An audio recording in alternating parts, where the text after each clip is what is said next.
Hello, good morning. Hello, good morning. Good afternoon, good evening.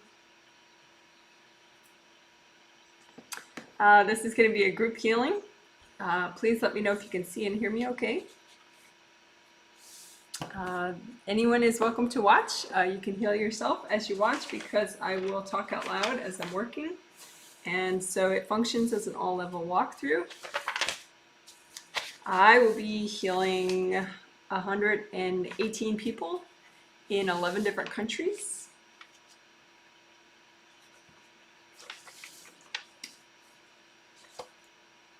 Oh, good. Thank you for the prompt confirmation. Thank you. Thank you. That's nice. Hello, hello. Nice to know things are working, technically speaking. So the theme of this is the third in the set of 3 healings, called a triplet set. I do a set of 3 healings towards the start of the month, and then I do a set of 2 healings towards the middle-ish part of the month. The schedule is on my website, janetwrightreadings.com. On the payment page, which is kind of odd. I need to rename that page. The payment page has like everything you'd want to know, basically. All the group healings, all the themes, all the dates. And then on the 15th of each month, that's when you buy them. That's where you buy them. At a set time before they sell out. But anyway, so the theme of this healing is healthy interaction and engagement with others, which has turned out to be really huge because of the healing techniques that I'm using, that the angels help me to figure out.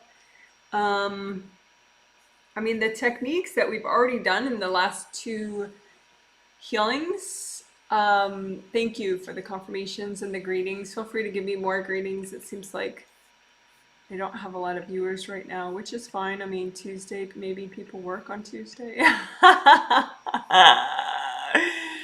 don't want to get everyone in trouble by watching during their work. But anyway,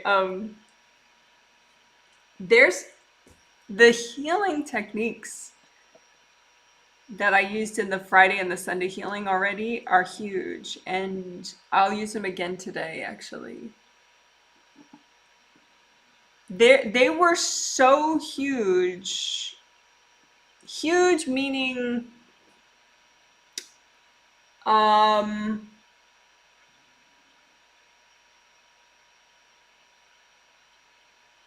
have a lot of potential, I think. As you know, healing technique in a lot of situations is not just to improve your interactions with others, but yes, for that. So I will definitely review them and use them again today. On Friday was the first time to use happy mushroom exercise, mood bench exercise, and inner magnet exercise. And then 2 days ago on Sunday, we did those again, but then we also did for the first time chunk and bubble exercise, which is as useful as it is funny sounding,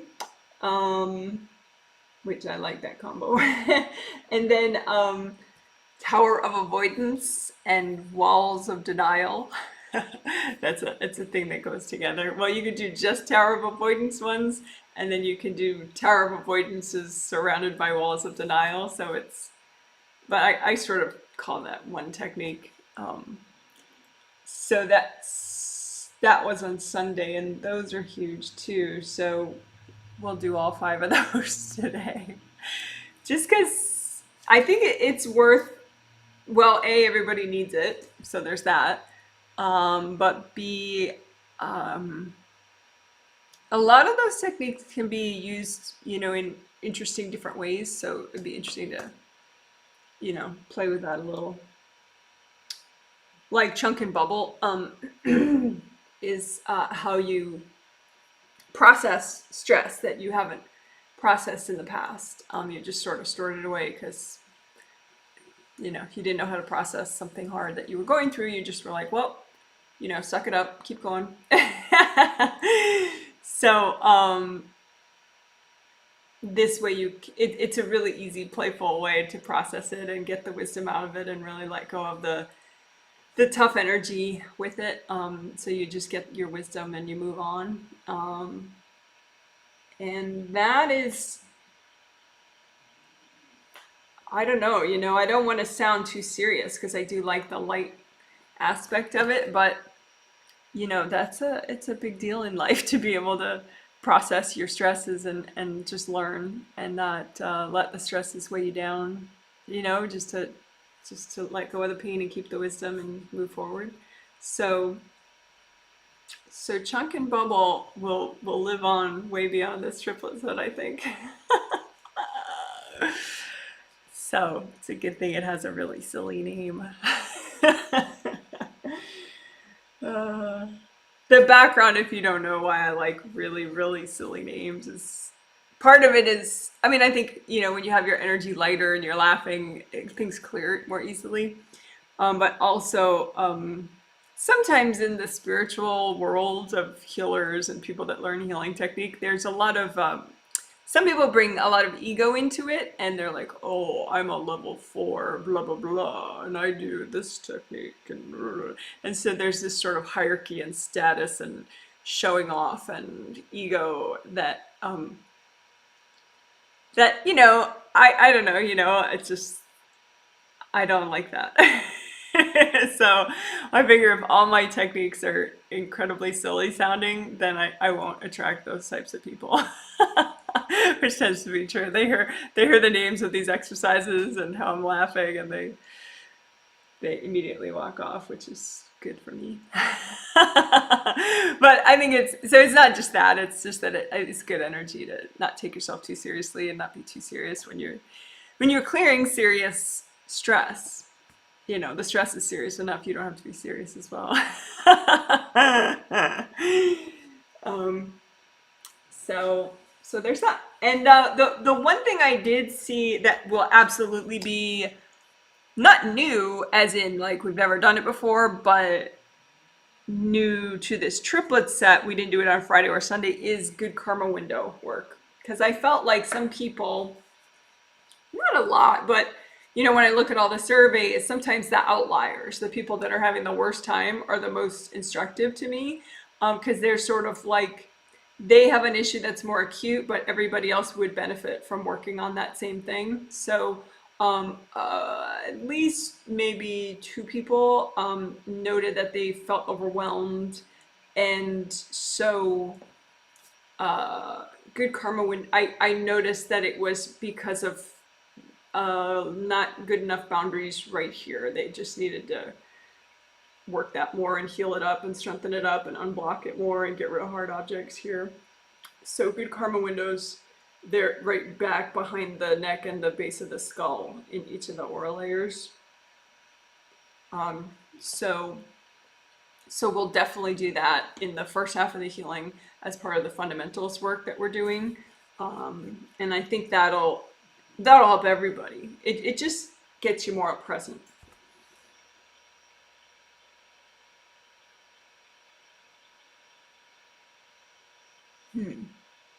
And I think actually the angels finally got through to me.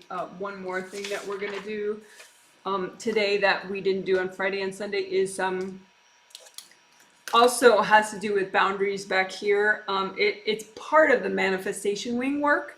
Manifestation wings are insanely cool.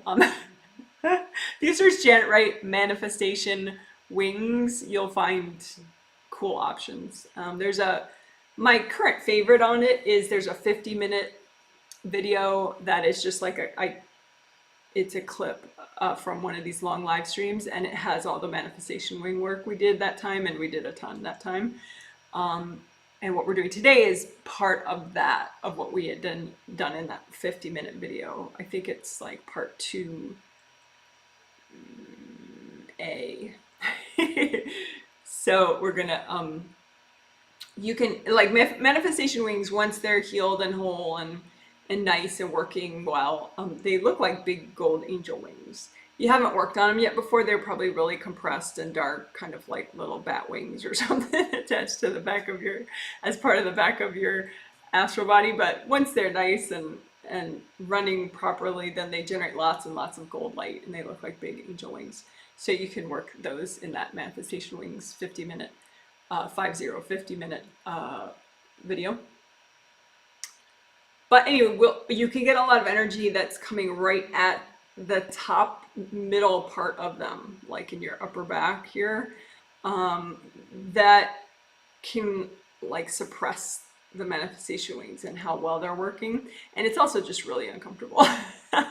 So it's kind of just a point, let's say, where you're more sensitive to pressure, energy pressure, because of the manifestation wings. And when there's pressure there, it pinches them and it causes excess discomfort. So we'll do that area, and we'll do good karma window area just to get you like much more relaxed here so that you can get a lot more present throughout your space. So I think that'll be a nice complement to this kind of work, because those 5 techniques from this set, let's see if I have them memorized yet. The happy mushroom exercise, the mood bench exercise, the inner magnet exercise, the tower of avoidance, tower of denial exercise, and the chunk and bubble exercise. Got all 5 finally. Those are very, very effective, and they make you get a lot more present. But if we don't get rid of some of this already existing pressure here, then you're more likely to feel the pressures that already exist, which, you know, that's not especially fun. So we get rid of a lot of the pressures that you've had here, and you come in, then, you know, it's more of a fun re-entry. Most people did have very positive reactions, but, you know, can always be better, right? Always more room for enjoyable experiences. Great. What else? The filament work that was done on Sunday was very helpful. I don't think we'll redo it today. We'll see, but I don't think we will redo it. Filament work is really nice. It's between it's the energy connections between your chakra filaments are the energy connections between your physical body chakras and your astral body chakras. And when you unblock those and heal them more, then there's a lot more energy flow. And so basically how it usually helps is then your spirit chakras, which may be stronger, get to more efficiently send energy to your physical body chakras and kind of flush them out. And then you get more present and you get more focus and more, you know, you can see energy better and you sleep better and yada yada, you know. So filament work is very nice. So I just want to give a heads up to that. You can go back to the Sunday video, go to the comment section. There's a healing summary with timestamp links, and go to chakra filaments to do that if you want.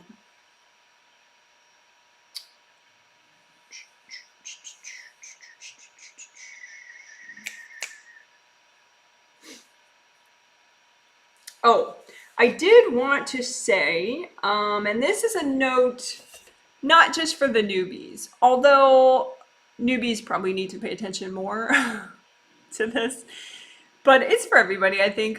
These 5 techniques from this triplet set that I just listed, they're bigger, you know, they do more, you know, they're a big deal. So, you know, if you needed an extra nap or something, you didn't do it wrong. You know, like one person, she's been doing, you know, she has a subscription and she gets all the healings. I think she gets all the triplet healings only. But, you know, she heals herself and everything. And she has definitely needed naps, you know, during this triplet set. But otherwise feels fine. And she was getting into her first chakra for like the first half of each day. longer time periods than in the past. And that's part of why she was tired, just because it's like a new level of being present. And so her body's sort of processing the energy shift of that. Um, so that's why she was tired. Um, a couple people felt in different moments, felt more, they were more aware of having a mood that they didn't like feeling irritable or feeling sad or feeling, hopeless or whatever. I would say redo, if you already know, if you can check, of course, for aura damage at that point. Check that you have flowing grounding, especially in the back of your grounding. But redo the mood bench exercise because, and we'll do it again today. But with the mood bench exercise, you imagine like a picnic bench, a long picnic bench, and the conscious part of you that you're always aware of is on the bench, but then all these subconscious parts of you that have different moods are on the bench too, and you heal all those parts of you, and it helps to lessen the likelihood that you have weird moods. But it's kind of like once you've started the mood bench exercise, you kind of got to just keep with it. It's not that you've harmed yourself by doing it even once. You've helped yourself by doing it even once, but it's kind of like it gets you on this strengthening path that then, you kind of, your spirit just is like, let's do more, let's do more. So if you keep doing the mood bench exercise, it's easy. You don't have like weird awarenesses of weird moods all the time because you're still doing it. So that's the only thing I would say. Some exercises you could do once, and even if it was wonderful, if you never do it again, you're not going to have a weird mood over it, or you're not going to have some weird negative experience. Mood bench exercise, you may, temporarily have like, one or two weird moods after that if you don't keep doing the exercise, just because it's like, maybe there's like, 40 parts of you that have really weird moods that affect you on a regular basis. It's all subconscious, and so you cleared 5 of them and your spirit's like, oh, these 35, I really want to clear them. So it's hard to like not do the others. So just bottom line, keep doing mood bench. If you feel weird, do it again. If it's not working though, you may be missing some aura damage, or maybe the back of your grounding is blocked. So it's not a cure-all, but I do want to give that as a heads up about the mood bench, that it is odd that way, that I guess it's just too important, and your spirit's like, no, I want to keep doing it, like subconsciously, and so then it'll keep bubbling up weird moods until you get more and more of them. I mean, for me, personal example, it just happened once because I felt so good after one of the healings, I think the first healing, that I was like working, rather than taking a meal break that I would have taken, I just kept working. And I felt fine, but then I'm hypoglycemic, so I have to have very regular protein, and I didn't do it. So my blood sugar was crashing, and I had a really bad mood over it. So I think I felt a worse mood when my blood sugar was crashed because of the mood bench exercise, but I shouldn't let my blood sugar crash anyway. So, the solution was just eat some protein. But anyway, but other than that, I haven't had weird experiences from the mood bench exercise. It was just that one time. But just a heads up that that's possible. Okay, cool. And when you're doing these exercises from the set, this type of stuff,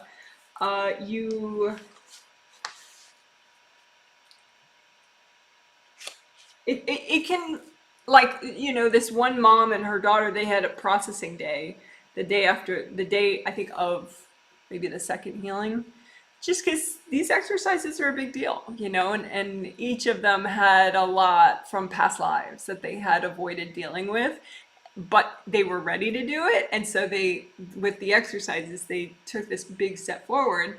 But then, you're not your same, like, active, upbeat self if you've just taken a big step forward. You just need to like chill, and you're a little lower energy, not negative, but you know, so it just, yes, keep the healthy and gentle pace, but with this work, you may feel different. If it's different bad, feel free to comment under the video. Like I said, maybe you're missing some aura damage that you have, or you need to unblock your grounding. But you may just need a power nap. That can fix a lot. Okay. All right. So hope that all makes sense.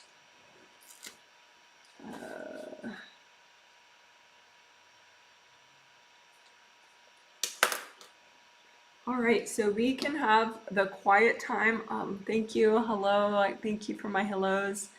I know we have US and Canada in the house now. Not in the house, but watching. We have a bunch of other viewers, but I don't know where you guys are from. But hello to everybody. Thanks to people who are chatting. Hello to people, no matter if you chat or not. You're awesome and you're welcome to heal yourself as you watch if you want. So now we'll have the quiet time, and then we'll, which is like 2 minutes tops.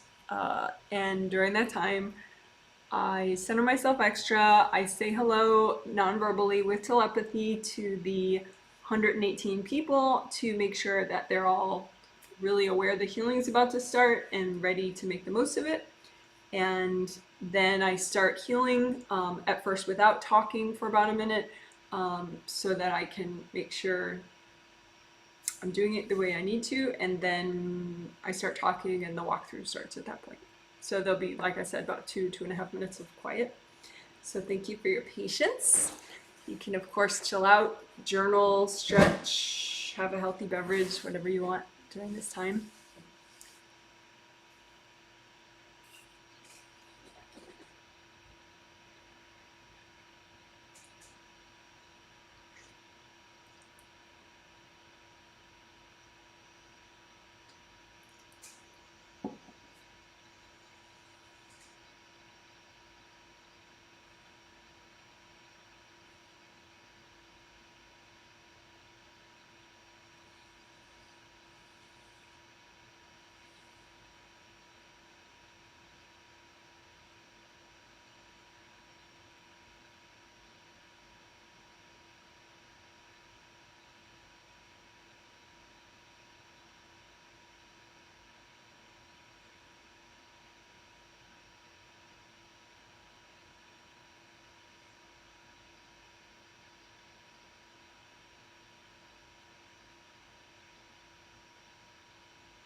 All right, thank you so much for waiting.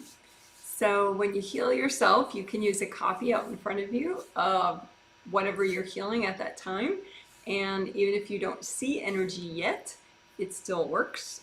Use your thought, use your intention. Seeing is just a nice extra that you can do the more present you get. So it's not that someone is not clairvoyant. Everyone has the same chakras. It's just they work, uh, they start to work in a conscious way when you get much more present. So don't limit yourself. Don't say, well, I'm not clairvoyant. I mean, you could, but I would suggest that you don't limit yourself that way. Don't say, I'm not clairvoyant. Don't say, I'm not intuitive. Don't say, I'm not, a healer. I can't feel energy with my hands. If you're going to say it, say yet. That way you're setting up the reality that, which is true, that you can just get better and better, and they can turn on and they can develop. So you may not be consciously clairvoyant yet. All right, so you can imagine a copy of your aura out in front of you. And that would be, for those that want more detail, 2 different auras, your physical body aura and your astral body aura. You just imagine them both in the same place and comb through them both at the same time. When you're fully present, they are in the same place around you like that. All around, back, in front, above, and below your body. It's where your aura, your physical body aura, and then your astral body aura is all around your astral body. But anyway, I did notice people need a lot of grounding unblocking, so let's do that right away.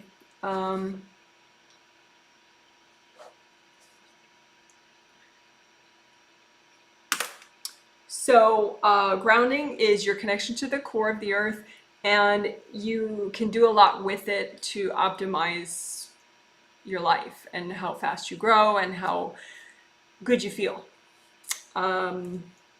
So imagine your grounding and make it very wide as your whole aura, which your aura can be as wide as the heel of the palm of your hand. I mean, it could be wider, but I think probably, to have a nice aura, you can make it that wide.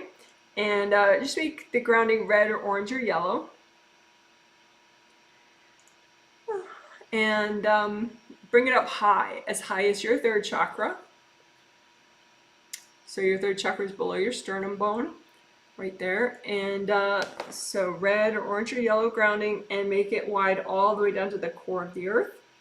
And then imagine a copy out in front of you of your grounding, a mini copy. So here's the center of the earth, here's your 3rd chakra, and you just comb through. And especially in the back, make sure that it's wide in the back and flowing just as well as anywhere else.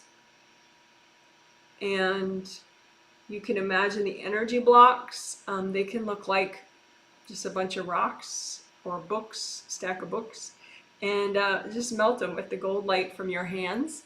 As you heal, you use the energy that naturally generates from your hand chakras, the chakra in the palm of each hand, and your fingertip chakras.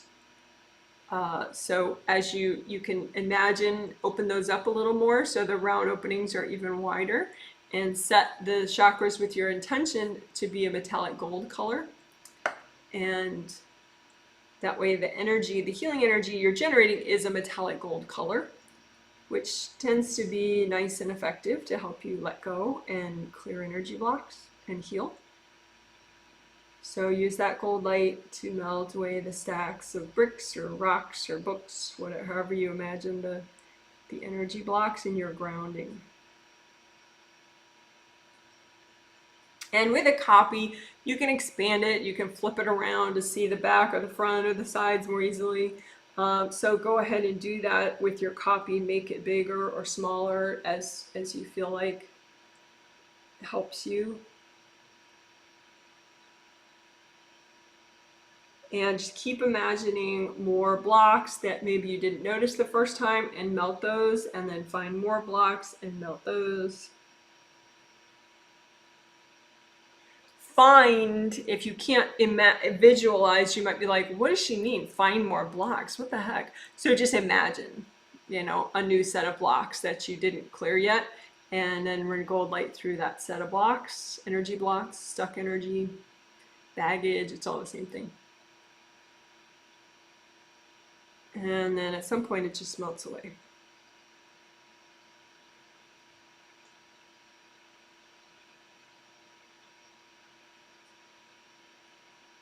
And then indie grounding.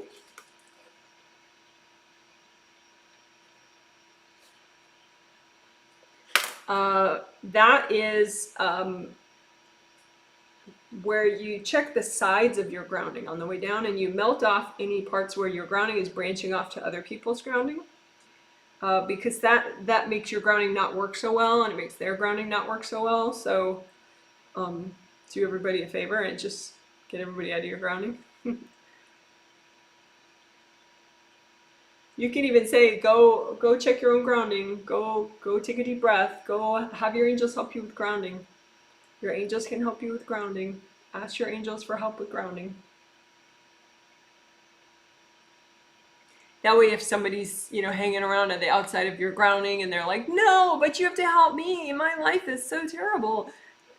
If they ask their angels for help, it'll really help. If they stay there fixated on, you know, being invasive with your grounding, it doesn't help them at all. So you're doing them a favor, and of course yourself a favor by encouraging them to go talk to their angels.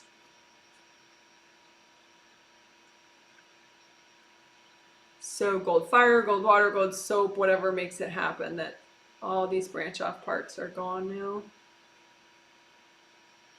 You could say too, angels, can you recycle any beings or being tunnels that are messing with my grounding? Which is nice, because then your angels do some work. You could just sit around for a sec. And again, you're a giant being, so, you know, you are a being, but you're giant. But these invasive beings, they're like just little things that get in the way. So you just ask your angels to recycle them for you. All right, so that was indie grounding, which makes your grounding work a lot better and also helps you to not feel everybody's pain and drama. You could still choose to help people, but you won't be as likely to, you know, because if your grounding is bonding to them, then you get a sample of all the awfulness that they're going through. Whereas if your grounding is not connected to them, you have much more of a chance of really setting your own tone within your energy field, which is good. So that's indie grounding. Okay.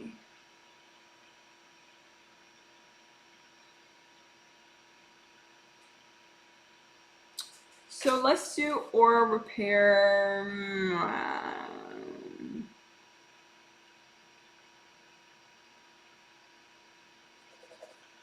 I am going to do the 2 preparatory steps because I think sometimes that contributes to people being overwhelmed is, you know, some invasive beings or invasive people's energy.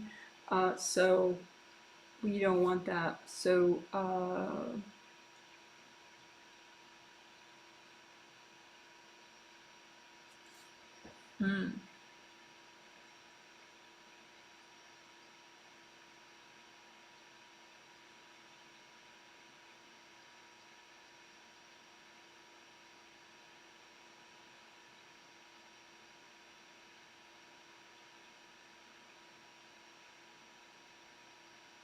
hold on one sec. I don't have a fun name for it yet. But rather than crowd exercise, we may also do that, we'll see. But crowd exercise sometimes is boring for me. I mean, it's really useful, but I don't like useful and boring. I mean, don't get me wrong, I'll do crowd exercise even if it is boring, but I'll probably do it less, even though I need it, because it's boring. So,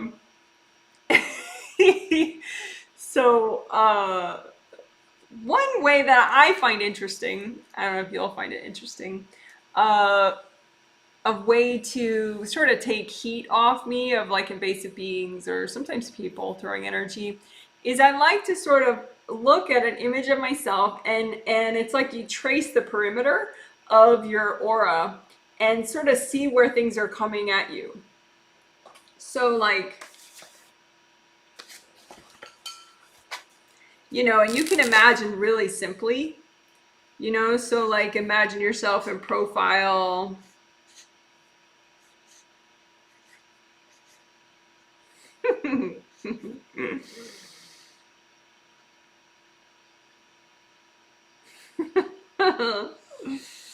I'll show you my drawing. But okay, this would probably be better as a dry erase board thing, but whatever. So your simple imagining of yourself in profile. So you could have energy coming at you from up top. You can have energy coming at you like right there, around the bridge of your nose and your eyes. You can have energy coming right at your tummy area or your first chakra. You can have energy coming at your lower back or your upper back. It could be all around. And sometimes I kind of find that interesting to sort of do it locally, and do little bits of it, so like maybe the most intense energy is coming at me from up top and then maybe at my throat, causing a little bit of a sore throat, or maybe like I notice if my legs are particularly leaky, like the earth energy coming up the legs, if like half of it leaks out around my knees, usually that's because there's a lot of energy coming at my first chakra. And so that extra energy that's not mine kind of floods the nearby areas, including my legs, causing the leg channels to kind of bust out and leak. So if you notice things are leaky, it's kind of interesting. Usually somewhere in that vicinity, you're getting a lot of extra energy that's not yours. And so if you get rid of that, then all of a sudden, your knees stop leaking. So, these are things that interest me. I don't know. You may just prefer the darn crowd exercise to I try not to swear for the kids. Otherwise, I quite enjoy recreational swearing. But that's because I'm all grown up, kids. All right, so just imagine yourself and think of, the areas around you, and where the energy could be coming from, that sort of coming towards you. And the senders would be invasive beings or invasive people, right?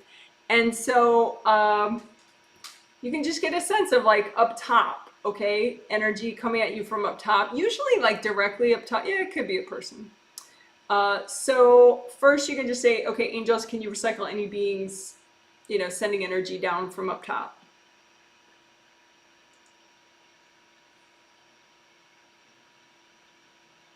Part of why I like that, I like doing it area by area, is I like feeling the difference, like, oh, and it's like everything adjusts, and even something might adjust in your hips, even though all you did was take the pressure off from up here, because you get to move in more. It's really interesting. In like a hardcore geeky kind of way. So, and then if there are any people up here sending energy, let's just run lots of gold light through them and say, go talk to your angels. Go talk to your angels. Go talk to your angels. So you just imagine them like little pom-poms in the air, of the people that are sending energy from up top or cording from up top or doing something. So go talk to your angels. Go talk to your angels. Go check your body. Your angels can help you with your problems. Just say, angels, help me with my problems. So then just double check, are there still any invasive beings up here? There are a couple more probably. So just say, angels, can you recycle any invasive beings that are still messing with me from up top? And then just chill out while your angels do that. Have your healthy beverage.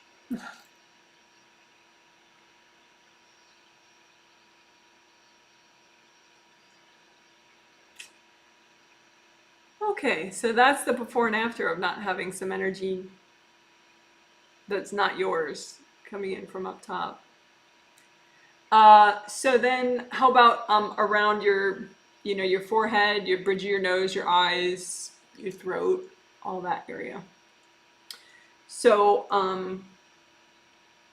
you know, the energy that would be going this way is from invasive beings or invasive people, right? And this is not something to be scared of. You're like a giant. And so these would be little specks compared to you, you know, if it's an invasive being. And if it's an invasive person, I mean, you know, so they're having a bad day. They are confused on a subconscious level. You know, they're not demons or something.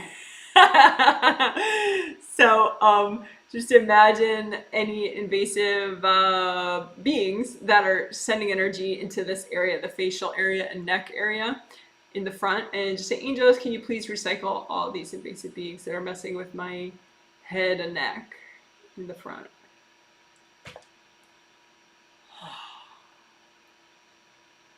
And if you're a newbie, you may not feel a difference, but it still helps. But the more you do this kind of stuff, the more present you get, and then you can actually feel things as it happens, which is a little more validating.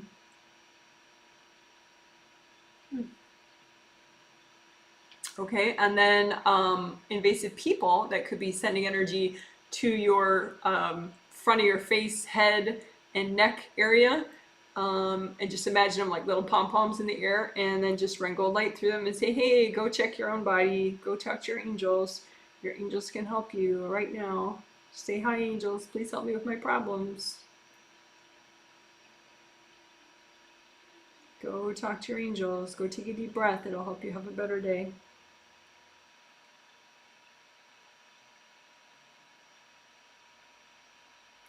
Your angels are the best for helping you with what's going on. Just say, angels, please help me. And the reason I make multiple suggestions is sometimes something works for somebody, but somebody else isn't convinced until you say, yes, I know your life is so hard, but the angels can help you with that. And then they're like, oh, okay, bye. So you're just helping people to be more centered. You're not brainwashing them. You're having a conversation. And then they realize at some point that, you know, yeah, it is smarter to just go let their angels help them rather than bug you. So that's for invasive people. And then it's just a double checking, see if there's still a couple invasive beings messing with the front of your face and head and neck area. Angels, can you recycle all these beings?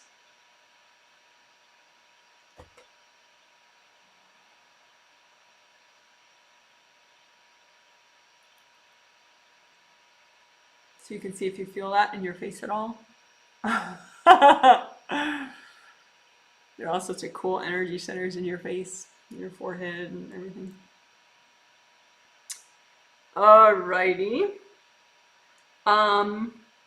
So then the front of your chest and the front of your belly, so like everything from neck down, like first chakra on up, this front area. If you have invasive beings throwing energy at, you know, your shoulders, your torso, basically anywhere. Angels, can you recycle all the beings that are messing with the front of my torso?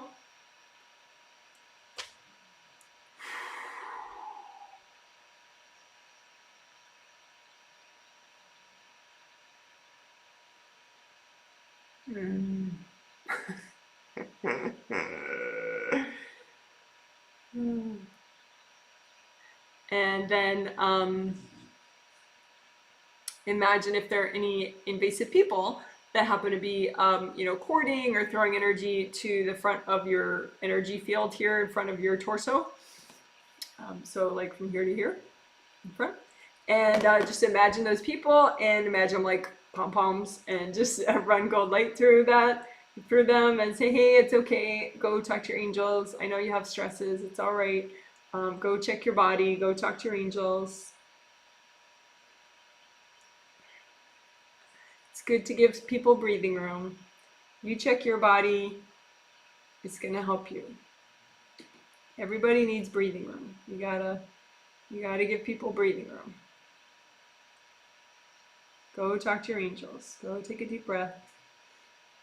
It'll help you. It'll help everybody. All right, and then just one more double checking to see if there are any invasive beings throwing energy at the front of your torso anywhere, including chakras 4 through 1. Imagine those beings. Say, angels, can you please recycle any beings messing with the front of my torso?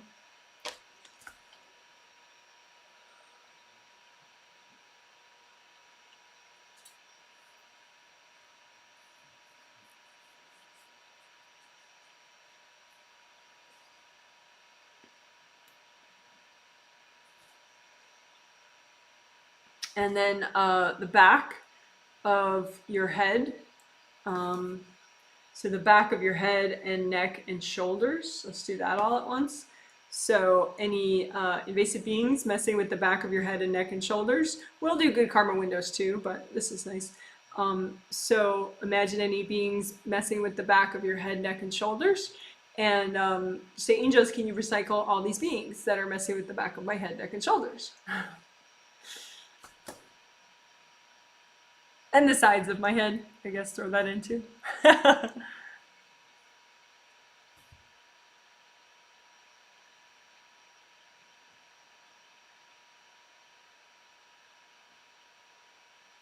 Deep breath, stay here. And then if there are any people messing with you back there, just imagine them like pom-poms, run go light through them and say, hey, go check your angels, go talk to your angels. I know you have stresses. Just let your angels help you. Angels, help me with my stresses. And then double check again. Any beings messing with the back of your head, your neck, your shoulders. Angels, can you recycle these beings?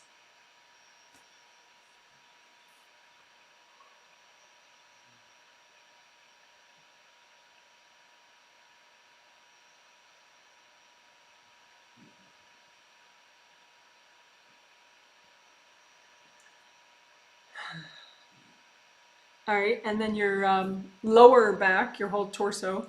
You could do your shoulders included. Do your shoulders twice, but just the whole back of your torso. Any beings messing with the whole back of your torso. Angels, can you recycle all these beings?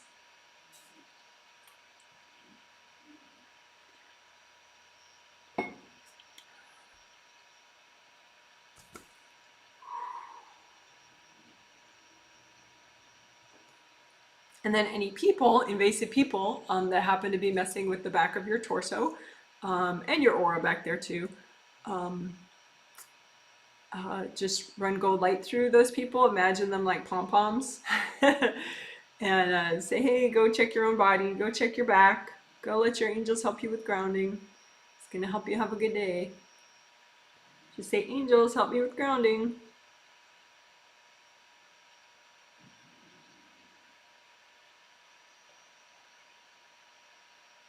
And if they say, but I'm helping you, just say, you know, I need breathing room. If you work on your back, I'll work on my back. Everybody needs breathing room. All right. And then if there are any extra invasive beings that are messing with the back of your torso, say, angels, please recycle any beings messing with the back of my torso.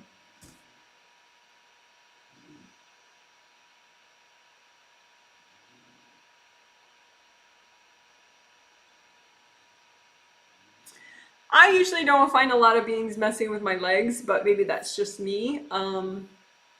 Usually it's torso stuff because that's where the major chakras are, and then the legs are affected by that. But so we could do front and back of legs and the side of legs all at once.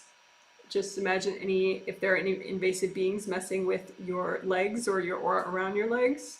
And I just say, angels, please recycle any beings, invasive beings messing with my legs or my aura around my legs. Legs and feet.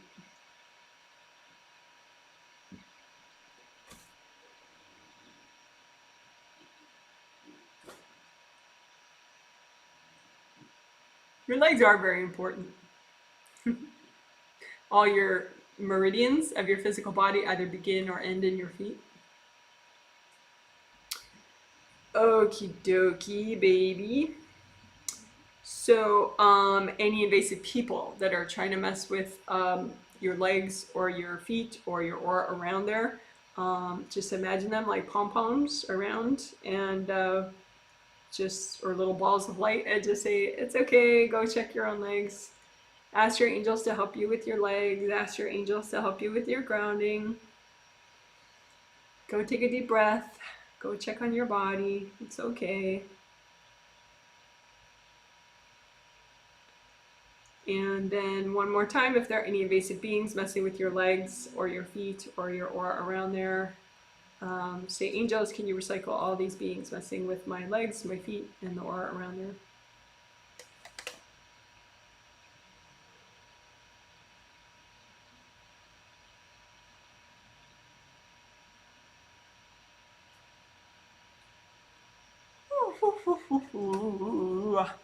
Okay.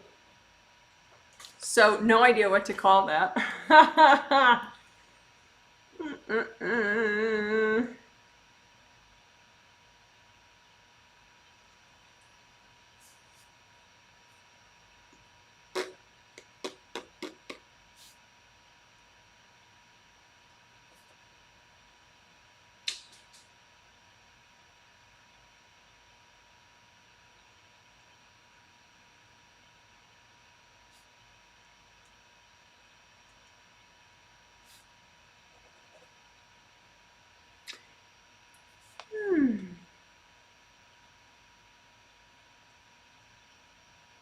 I'm going to call it location specific clean out of beings and people, because we did location by location by location.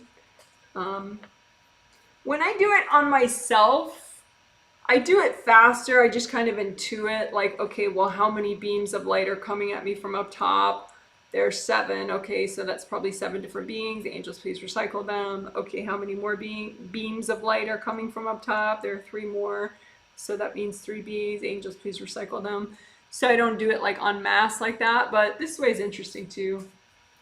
Where you just do all beings all at once, and then all people all at once, and then again all beings. Maybe it's more thorough. So either way, but I think location specific stuff, if you're in the mood for it, it can be very interesting and then experiential, because you feel the difference and you're like, oh, that's why my throat was sore. Oh, that's why my legs were leaky, because you can kind of observe and see the effects. Oh, right. So it does seem like people's bodies are more calm after that. So we'll do a vacuum boxes, and then we'll do aura repair. So with vacuum boxes, they are they're little 3D boxes. Well, they don't have to be little, but they're 3-dimensional boxes, energy boxes, temporary energy devices that you make. And once you make them all, then you turn them all on with one handy dandy remote, and they are vacuums, and they suck up invasive beings and invasive people's energy near the box. And so you put them all over, and then you turn them on all at once, and then they fill up really easily and quickly. And once they're full, you have your angels recycle all of them, and easy peasy. And so it helps you get lighter and more flowing because you don't have stuff in the way. So I'm going to list a whole bunch of places to make your vacuum boxes. You just put them, make them real fast, put them everywhere. And if you feel like you're having trouble with that, just say, angels, help me do this. And they'll help you, and it'll work out. Okay, so make a bunch of vacuum boxes in both of your groundings, your astral body grounding and your physical body grounding. So basically beneath you, all the way down to the core of the earth. Make a bunch of vacuum boxes. Make a bunch of vacuum boxes around the outside of your groundings, around the outside of your physical body grounding, around the outside of your astral body grounding.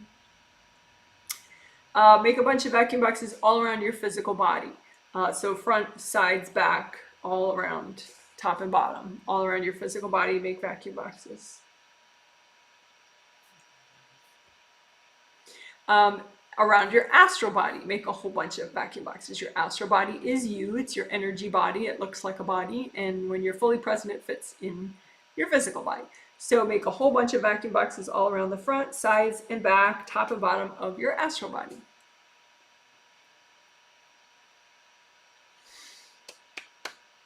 And make a couple more above your head, in the upper part of your aura, of your astral body aura and your physical body aura. And then above the top of your auras, make a bunch of vacuum boxes.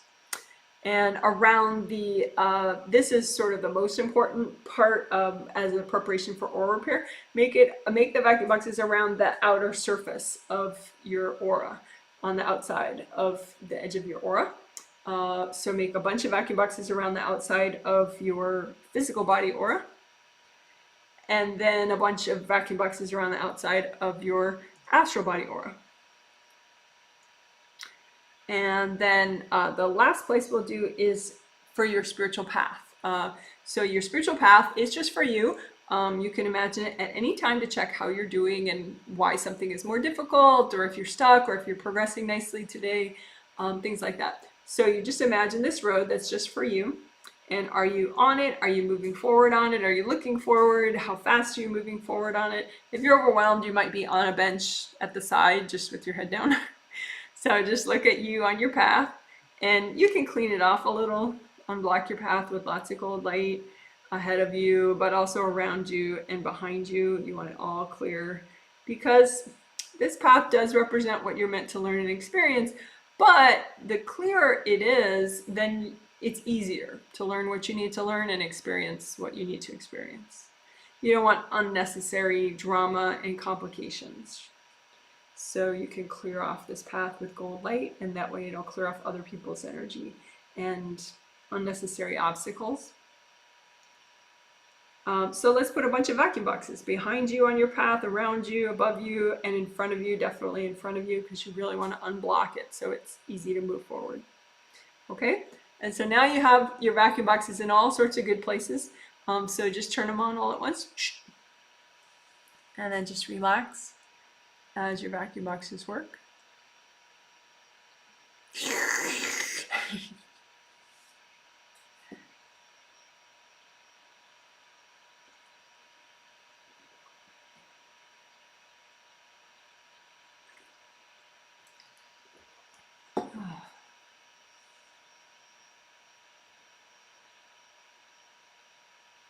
And then you can say, angels, please recycle my vacuum boxes.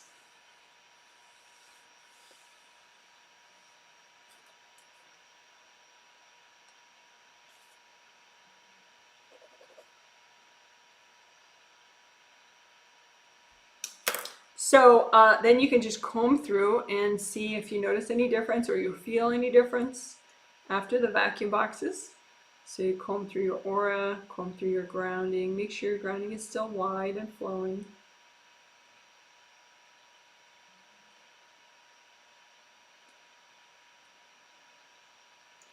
And let's do aura repair now. So with aura repair, you just imagine if there are any rips or like little poke holes in your aura anywhere, and just run gold light, gold fire, gold water, and get it really deep into the holes or the rips so that they clean out properly, and then they start to grow back and heal up.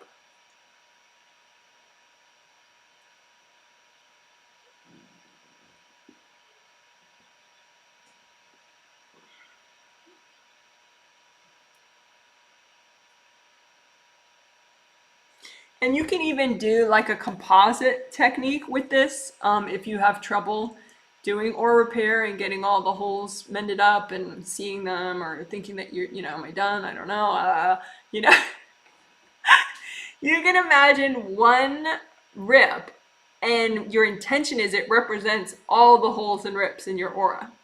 And then mend up that one rip with gold light, and as you're doing that, then you're mending up all your rips. But you have to have that intention that this is the composite rip representing all the rips and holes in my aura, any damage in my aura, and then just work on that composite rip. Make sure you get the gold really deep in there.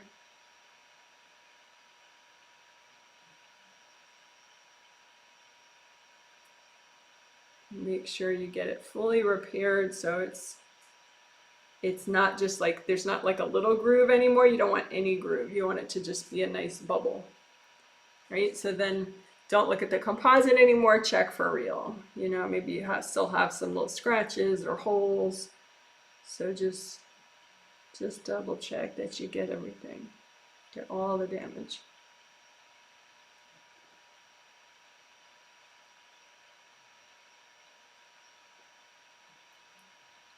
And this is repairing both your astral body aura and your physical body aura.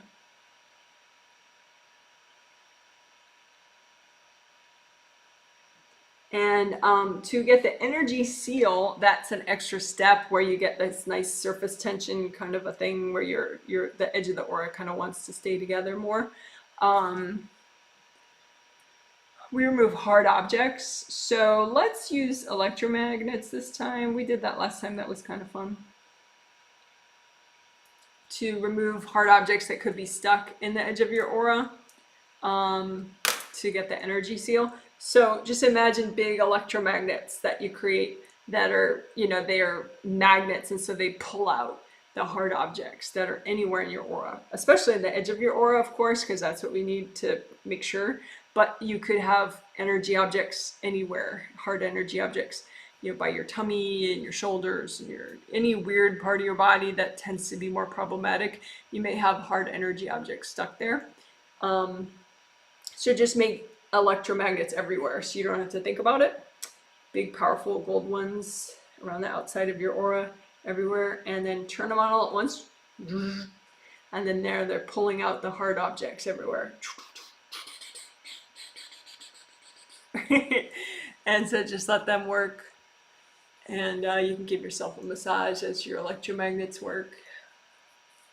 Pulling out hard objects from the edge of your auras for sure, but then also from other places.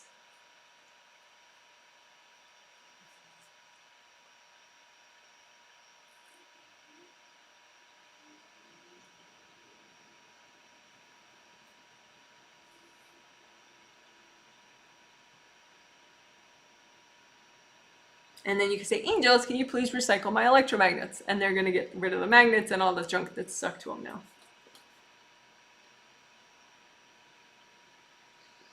So the thing is, okay, so you pulled out hard energy objects from the edge of your aura, which is great, but now you have a little puncture hole that's new because the object was stuck in there and now it's not. So there might still be a hole. So just do a teeny bit of extra repair at the surface of your aura.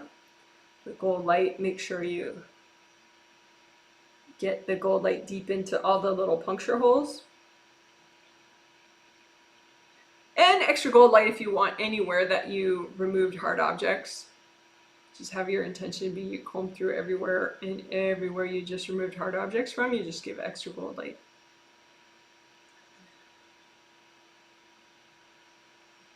But especially around the edge of your auras, astral body aura and physical body aura, because you want that energy seal, which helps make the aura just a little bit stronger, which is good.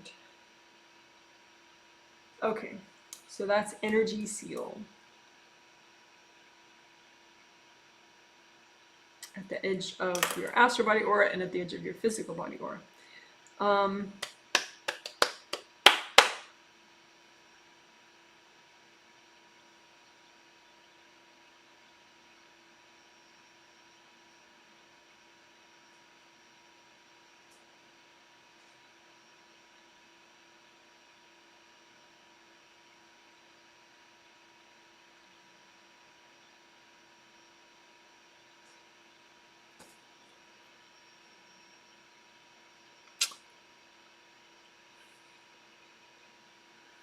I'm gonna just improvise a little, bounce around, see what people need.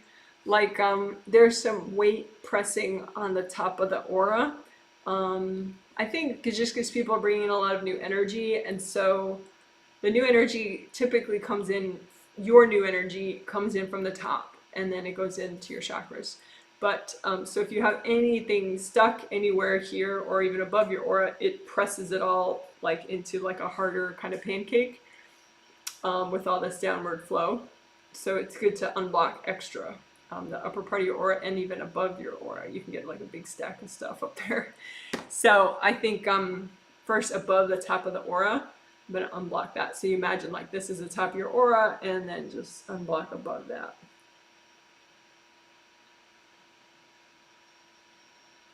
And if it's you that you're healing, you could just blow up the hard objects if that's fun for you. Otherwise, you can melt them with gold light. Otherwise, you can just take them and go, angels, here you go. And you can get the hard objects straight above, but they can also be above in the back too. So you can imagine a lump of that and do angels, here you go. Angels, here you go. And then straight above, angels, here you go. So just kind of combing all around, making sure there's good flow. And then the top of your aura, all the aura layers above your head. So your aura layers 1, 2, 3, 4, 5, 6, 7, just the top of all of them. And just imagine all the hard stuff. We could do sticky gold wax for the top here, and just imagine gold light that is sticky, like sticky wax, and it just sticks to all the hard stuff that shouldn't be here, all the energy blocks. And then just remove it all at once. You can even reduce it in size, because sometimes that's fun. So it's like a smaller block of hard junk, and angels, here you go.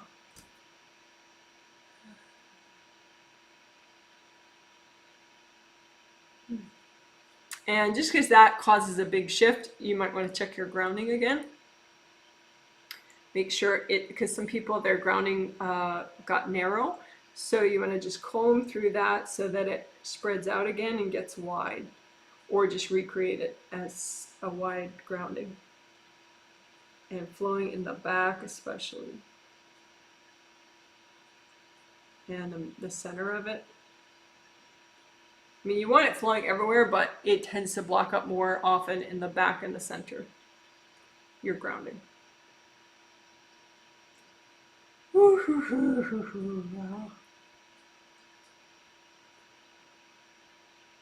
So let's do sticky gold wax beneath the feet. All your aura layers beneath your feet. Layers 1, 2, 3, 4, 5, 6, 7. So sticky gold wax for that whole area. Have it stick to any blocked energy that's healthy and gentle to remove right now. Any hard objects, any beings, anything that's not you. Just have this wax stick to all of it. And you can even reduce it in size, so it's a little package. And angels, here you go. We can do that again. Sticky gold wax at the bottom of your aura. And then reduce it in size. Reduce the wax and all the junk that it collected in size. And then say, angels, here you go. So that was basically sticky gold wax. We did it for the top of your aura, and then we regrounded and unblocked grounding, and then we did sticky gold wax for the bottom of your aura too. So we also unblocked above the top of the aura.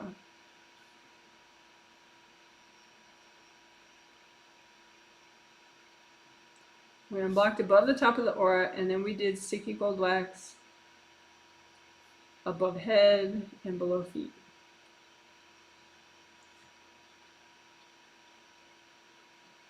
And we also unblocked grounding in the middle there.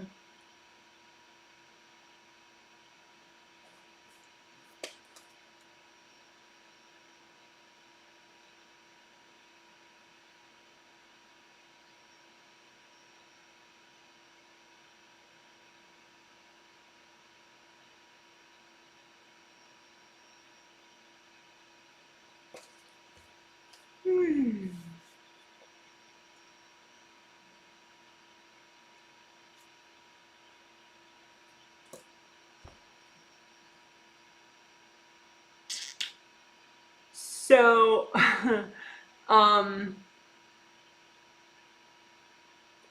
let's do good karma windows.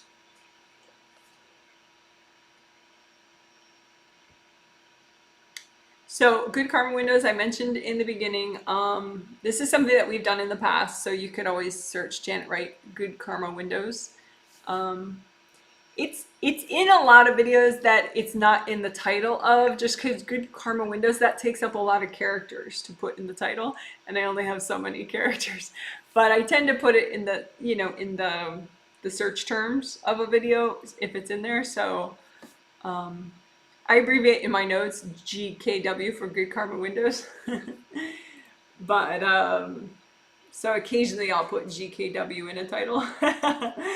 But anyway, they are little energy windows. And when they're healed and repaired properly, then they only let in good karma and a gentle, regulated amount of energy from stars and the moon and the cosmos.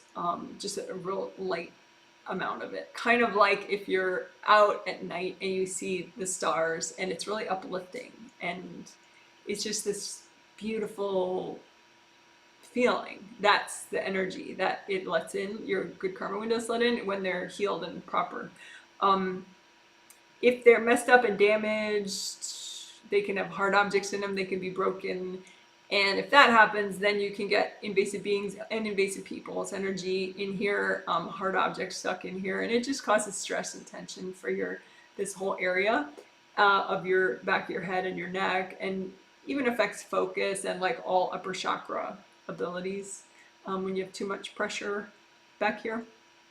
So it's very useful and positive area if you maintain it properly. So just imagine all the windows. There's one in each aura layer. So red, orange, yellow, green, light blue, deep blue, purple. They're like little triple frame windows, and the window part is in place when it's healed.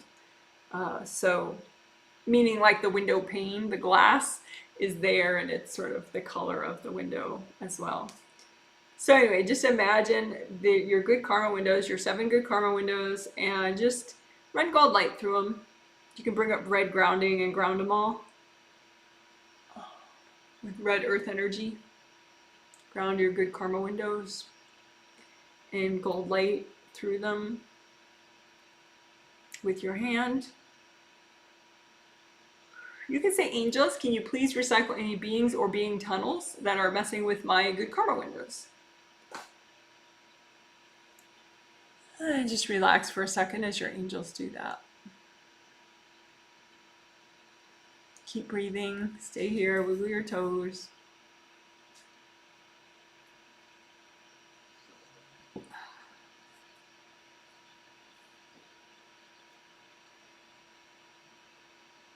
And let's get the hard objects that can get stuck in your good karma windows. Sometimes I noticed somebody mentioned that they woke up with neck pain, and there are a couple reasons for that. There could be aura damage back here. There can be chakra damage back here to the 5th chakra, or even to some of the subtle chakras, the acupuncture chakras back here, the smaller ones. But also you can have hard objects stuck in your good karma windows, which is what was happening with that person. And that causes a ripple effect of, uncomfortable tension and pressure. So let's just do sticky gold wax and get this whole area. So just sticky gold wax all around all the good karma windows and even around the back of your head and neck here. So you get all the little acupuncture points. Get sticky gold wax in those too. And the idea is the wax is going to stick to any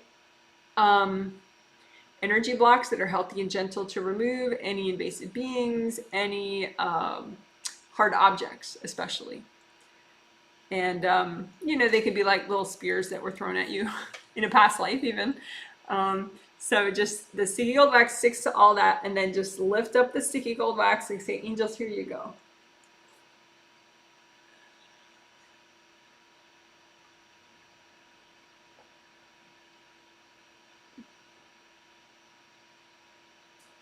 So let's do that one more time. Sticky gold wax for the back of your head and neck and all your good karma windows.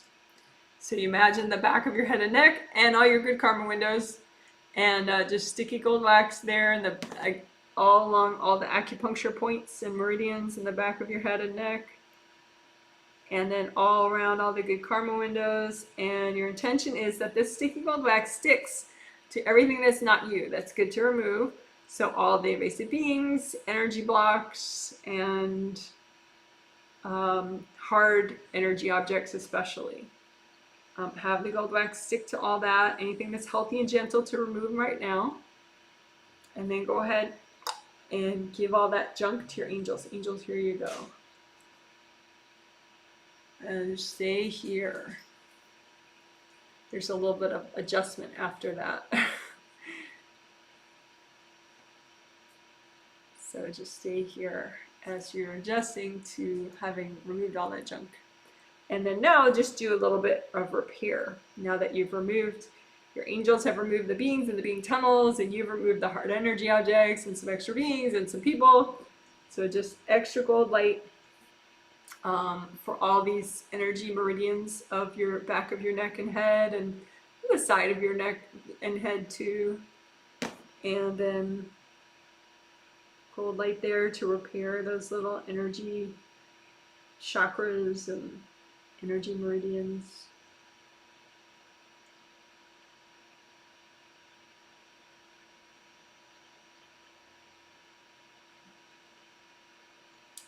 In your head, back of your head, your neck.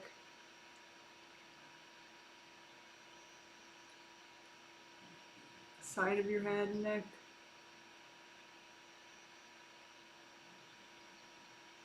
And then of course you want to repair your good karma windows. Gold light.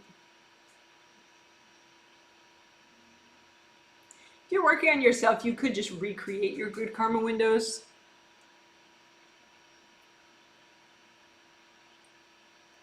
With your intention and just say, angels, can you check I did that right?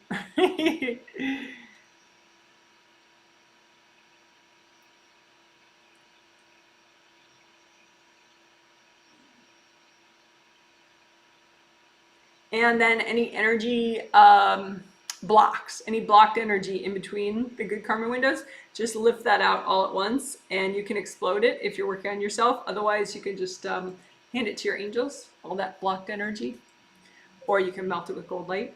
But so you imagine your windows, lift out the energy blocks, and just melt them away with gold light. And imagine all the energy channels, those little energy meridians all around the sides of your head and the back of your neck and head. Lift out all the energy blocks, give it to your angels. Angels, here you go. One more time, side of your neck, side of your head, back of your neck and head. Lift out the energy blocks that are healthy and gentle to clear right now. Hand them to your angels.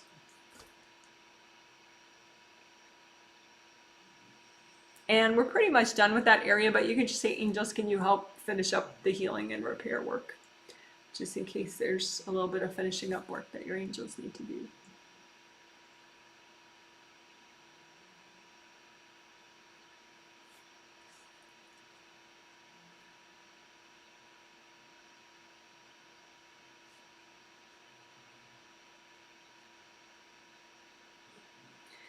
So that was good karma windows and the back and sides of your head and neck. We did unblocking and repair and removing of hard objects and these beings and people's energy.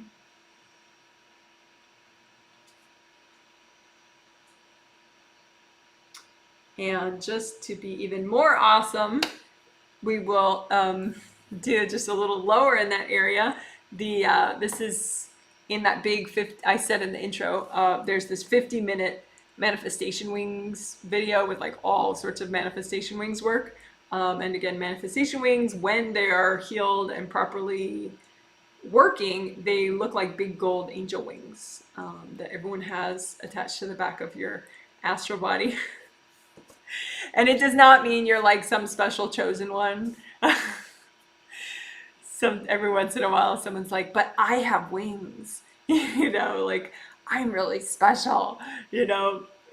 Yes, you're special, but not because of that, because everybody's got them. So, but, you know, I may not say it to somebody who's really, you know, if they really need to be like the chosen one, I'm not going to burst their bubble because they're not going to want to hear it. They'll just be whacking me for the next 2 weeks. So, but FYI, everybody has manifestation wings. And they just might not be visible if you don't heal them and, you know, and activate them and generate them enough, you know, so they're generating enough gold light. They might just be like scrunched up, you know, they might look like little burnt bat wings otherwise. But yes, everyone has them. So you're not the chosen one. You're not like the second reincarnation of Christ because you have them. Okay, so anyway, um, Uh, oh yeah.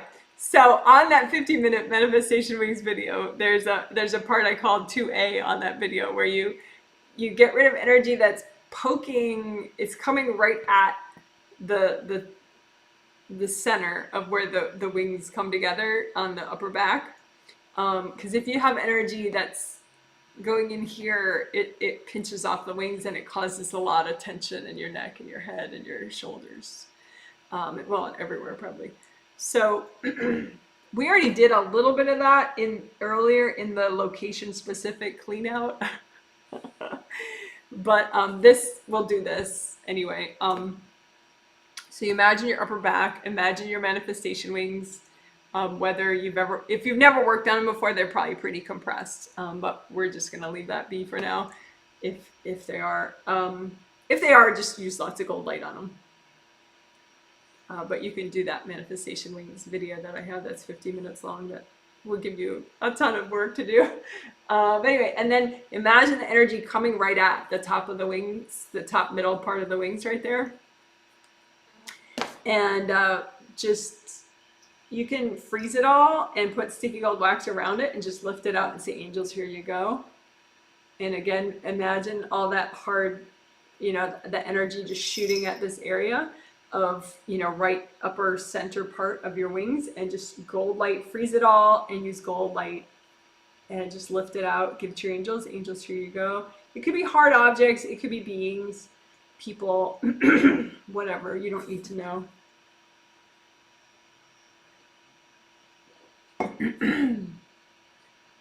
If you notice like spinny, weird cloudiness, those are beings. Just say, angels, please recycle any beings that are messing with my manifestation wings.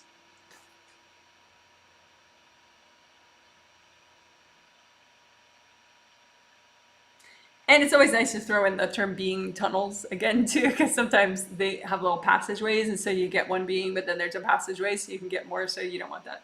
So just say, angels, any beings or being tunnels that are impacting my manifestation wings, please recycle them. All right.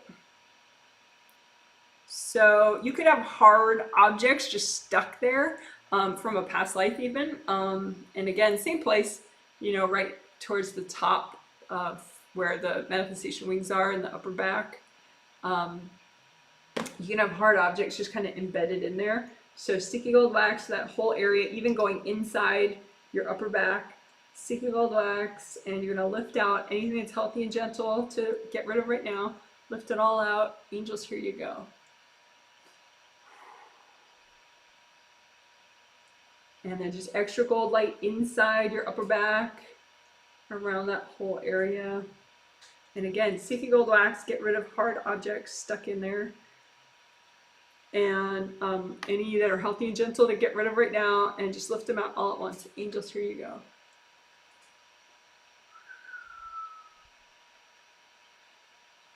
And then you can say, angels, can you finish up healing this area for me?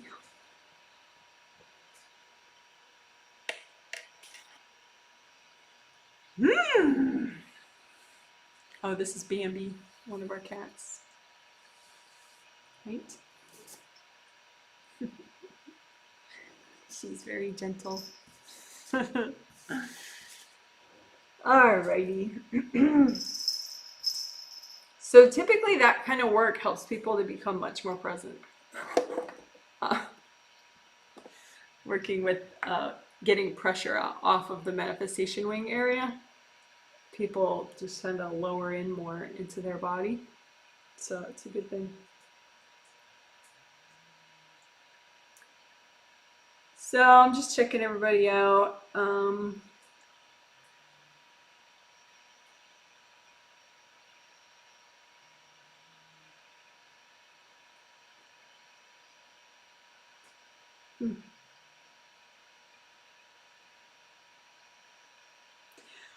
Oh, you can have weird pieces of energy stuck in various chakras that affect sleep. But one person in particular, his wife fills out surveys for him. She gets healings, he gets healings, and her daughter gets healings. And she says that he has chronic sleep issues. And again, I always appreciate knowing about sleep issues, well, any issues that somebody has, but sleep issues are very energy relevant, especially energy relevant, let's say. And the fact, knowing that they're chronic and that they're still going on, you know, all that context is very important for me as a reader to like get a quick sense of what's going on, and then I can look. So anyway, let's remove any hard objects that are messing with sleep in physical body chakras 3, 2, and 1. I was thinking maybe we were going to do some filament work. I wasn't sure, but we don't have to because we took so much pressure off people with working on the good karma windows and the location specific clearings that we did, and then the manifestation wing work we just did, 2A manifestation wing work, just getting the pressure off that part.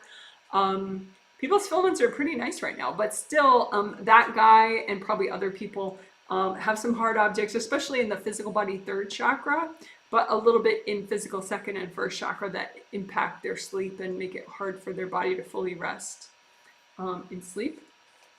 Also, folks, caffeine does matter. It can be messing with your sleep, even if you skipped it for one day and you still have sleep problems. Doesn't mean that caffeine is not negatively impacting your ability to have deep sleep. So just a heads up. But we'll do what we can with energy work. So just imagine physical body chakras 3, 2, 1. The round opening is in the front, and it's a cylinder shape, and then there's a round opening in the back too, right? So 3, 2, 1. Physical body, specifically physical body chakras 3, 2, 1. Just imagine them, and imagine any hard objects in or around them. So they could be like little rings around them or hard objects, whatever. Imagining hard objects that are negatively impacting sleep, good sleep, right? And just lots of gold light all around those hard objects that are messing with sleep. Again, this is for physical body chakras 3, 2, 1. Gold wax around anything that's messing with sleep, and then lift it out and go, angels, here you go.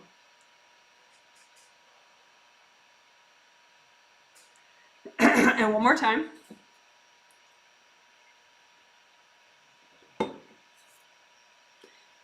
In that guy's case, these are past life objects. They're not even from this life. He's had sleep issues for like the last 2 past lives and this one.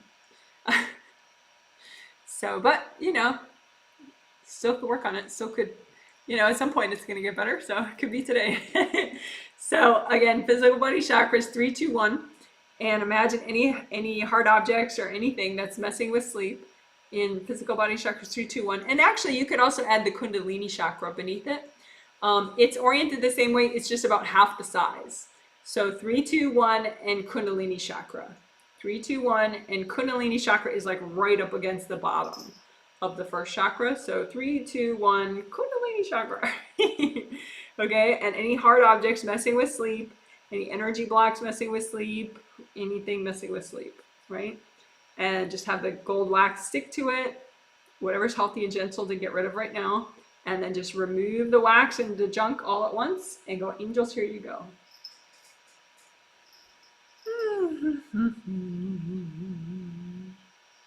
Yeah, I think that was good to add the Kundalini chakra. So again, physical 3, 2, 1 and Kundalini chakra, which is only for your physical body. And gold wax, sticky gold wax around anything messing with sleep, hard objects, devices, beings, people's energy, whatever. Gold wax around anything messing with good sleep. And then remove it all at once. Angels, here you go.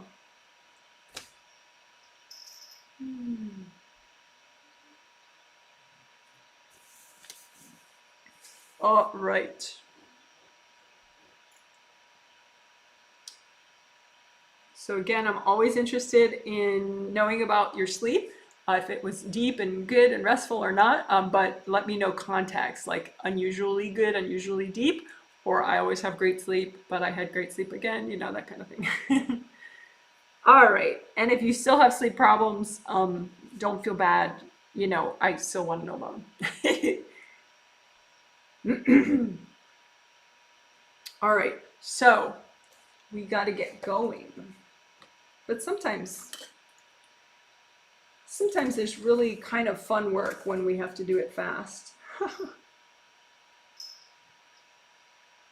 So what we have to do is the 5 new techniques from this set, which is chunk and bubble, then tower of avoidance, with and without walls of denial, then mushroom, happy mushroom exercise, then mood bench,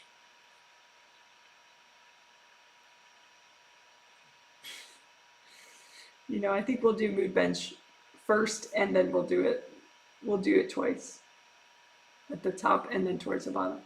And then inner magnet.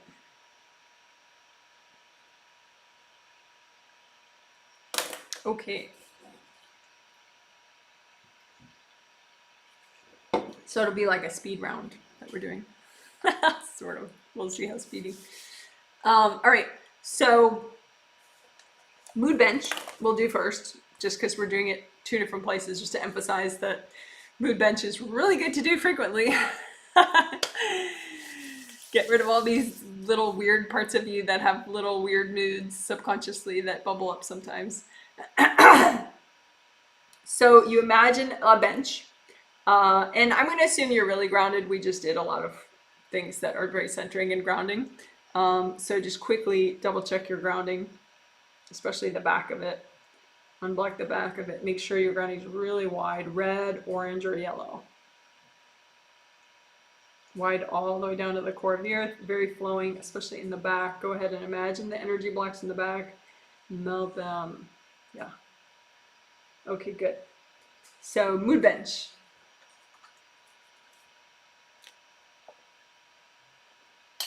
So you imagine a long picnic bench, you're on one end of it, the conscious part of you, and the mood that you're consciously in. But then imagine whatever's healthy and gentle to work on right now, all the other subconscious parts of you with different moods. And they could be parts of you that are stuck in a past life experience or an experience you had last week, whatever. So the mood bench, there's conscious you right now, but then there's all these subconscious parts of you with different moods, and just lots of gold light through all these parts. And you can even talk to these subconscious parts of you and say, hey, it's okay. I'm safe. It's time to heal. I'm safe. It's okay.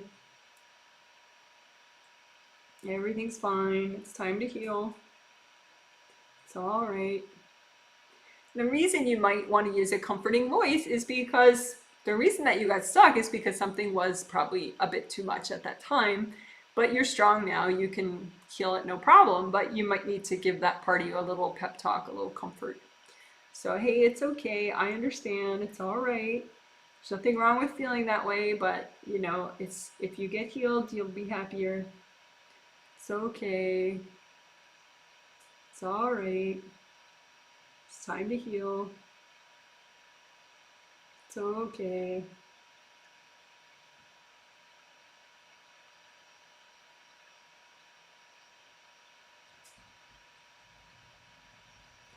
So, and you can do one more thing there with the long bench. We'll just do another batch of the mood bench. So long bench, conscious you with your conscious mood is on the bench, but then all these little subconscious parts of you that you're ready to heal, that have different moods.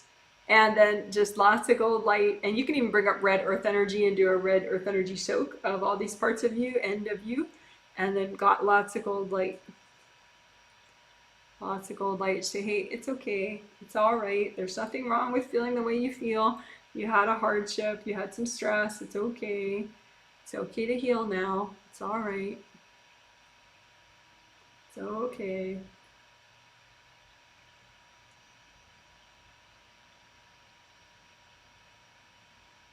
It's okay. There's nothing wrong with feeling this way, but you probably need some healing. So here you go. Here's some healing. All right. So if you have other parts of you on the bench that are not healing yet, just say, angels, please help me with this. And you can say too, angels, help me work with this mood bench exercise as much as I need to do it. So that way your angels might encourage you to do it consciously, but they'll also help you to do it in your sleep as well. Okay. So that was mood bench, just a little 3-minute version. Okay, so chunk and bubble. So chunk and bubble, I think is probably the most versatile thing that of all these exercises. Because it's about processing what you've been through that you haven't yet fully gotten over. The idea, learning is very important for life, and but sometimes, you go through something and you haven't fully learned all you can learn from it because it's just too stressful. You're just like, okay, blah. You put it to the side just to get through your day, get through your month, whatever. And you kind of forget that you put it away to the side, right?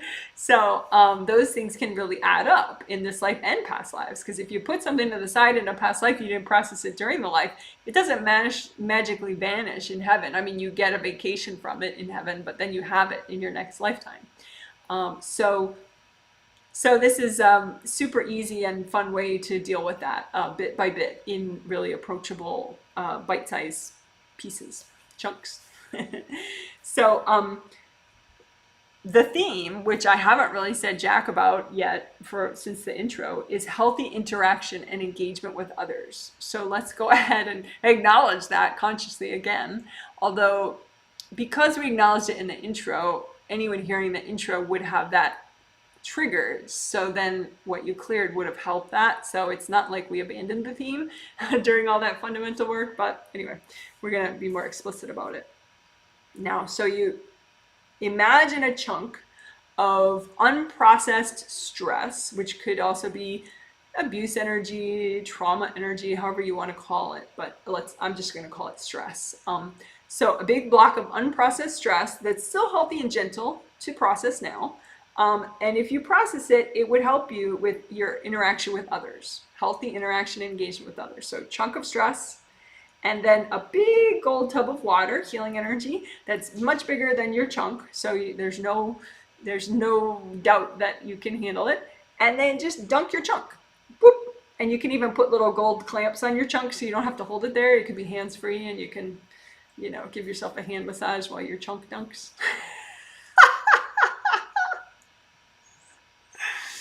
And the fun thing is, a fun thing is that it bubbles. When the chunk is in the gold light, it bubbles, and the bubbles come out. And when the bubbles reach the air, then you get them. Like, it's your wisdom coming out from processing the stress. So that way you're melting away the pain and you're keeping the wisdom, the learning experiences, because a lot of times that's the finishing part of it. And if you don't extract the wisdom, you don't let go of the pain. And that's no good, right? So we need the wisdom to kind of bubble out for us. So then we fully learn, so then we can fully let go of the yucky part. The blocked energy and trauma and whatever, the stress. So just let the wisdom bubble out to you, and when the block of unprocessed stress is all fully melted, then you did that batch, you're ready for another. Okay, so another batch of unprocessed stress that's in the way of it's a healthy and gentle chunk, healthy and gentle sized chunk of unprocessed stress in the way of your healthy interaction and engagement with others. And just make a big tub of gold water that's bigger than your chunk, and then just dunk your chunk. And you can clamp it down with gold clamps if you want, or you can just hold it down with your own hands. And the idea is, as it's in the gold light, gold water, the wisdom bubbles out to you.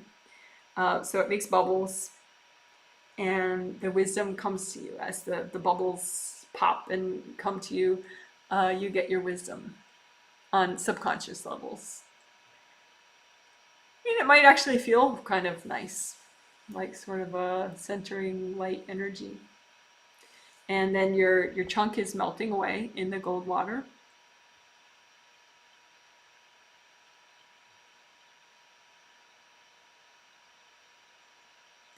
And if it doesn't fully dissolve, you can say, angels, help me clear that. All right. So just to illustrate how versatile chunk and bubble exercise is,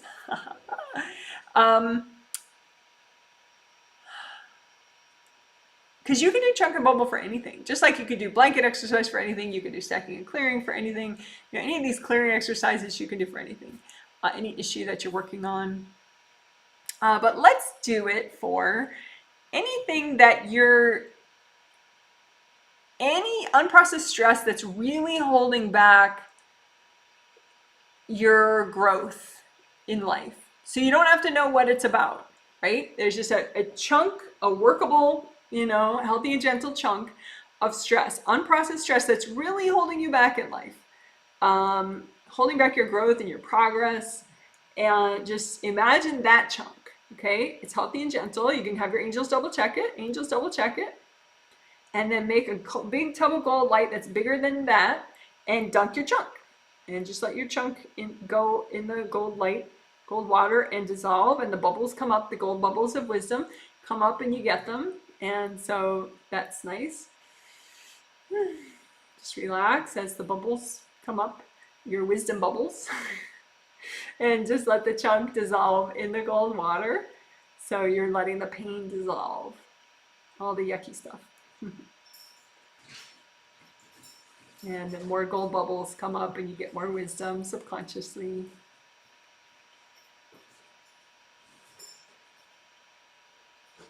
And then if there's any leftover stress that's not dissolving, just say, angels, help me with this.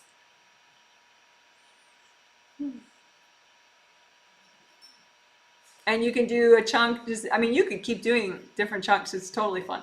But, a chunk for any energy that's healthy and gentle to clear right now, that is in the way of you, any unprocessed stress that's in the way of you having the best sleep ever.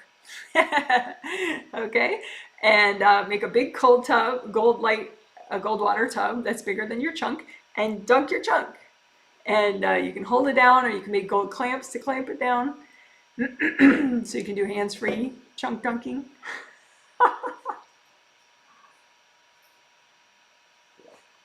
And the gold bubbles come up of wisdom.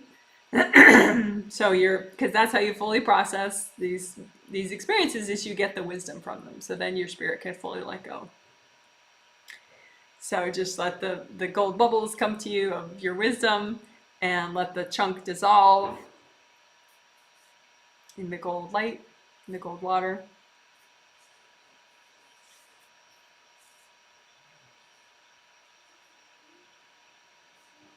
And if you still have any that hasn't dissolved, angels, help me with this.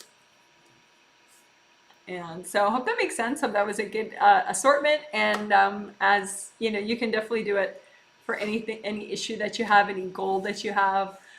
There could be unprocessed stress in the way, so you can do that to help you move forward. All right, so that was Chunk and Bubble. There's a little 8-minute version of it. So Tower of Avoidance. There's Tower of Avoidance, and then there's Tower of Avoidance with Tower of Denial. So with walls of denial. So first we'll just do plain old Tower of Avoidance stuff. So the idea is that you can be if you're subconsciously, usually it's subconscious, but you could have conscious things that you're avoiding, like I'm avoiding doing my taxes, or something. I'm avoiding washing the dishes in the sink. So I tell myself I'm soaking them for like 3 hours. So that's conscious avoidance. But sometimes that is underpinned by a lot of subconscious avoidance. So if I wasn't avoiding some baggage about my mom or my dad, then I would not feel like it was so onerous to wash the dishes, because really the dishes remind me of my dad. You see what I'm saying? So that's how it works. So anyway, you don't have to know the specific issues, right? Just it's good to do. And the more you do it, the more centered you are, because the towers of avoidance, it's like this part of you is in the tower, and then the tower is like these big stone walls, and it's inside of you. And so with that inside of you, and you're trying to avoid the tower and the part of you that's in there, then it makes you more external and unfocused and distractible and, you know, just frenetic and overwhelmed or whatever, right? So when you get rid of more towers of avoidance within you, then you can be there because you're not trying to be anywhere but there subconsciously. Okay, so you imagine, we'll do a couple at once because most people have already done it before now. So you imagine these little stone towers with little pieces of you inside of them, you know, little parts of you that are avoiding, you know, doing whatever or dealing with whatever. You know, a lot of times it's a traumatic memory or some kind of a, you know, hardship from a past life or from this life. So imagine however many towers of avoidance are good for you to heal right now. And so it could be 3, it could be 1, it could be 10, whatever. And I think it's easier to heal that part of you, even though the walls are there. Just keep the walls up at first and heal those parts of you, and then get the walls at the end. So just send gold light in through the walls and heal all these parts of you that are avoiding whatever. Lots of gold light, and you can talk to those parts of you. Hey, it's okay. It's time to heal. You're safe. It's okay. You can heal now. There's nothing wrong. It's all right. You didn't do anything wrong. It's all right. It's okay. Nothing to be ashamed of. It's all right. It's okay. So now you healed those parts of you, and most likely there's no more of your energy inside the wall of avoidance, that little tower. So then now you melt away the towers of avoidance. So that the stone little round things. So melt away the walls of avoidance, the towers of avoidance. And if you're healing yourself, you can blow them up too. That's kind of fun.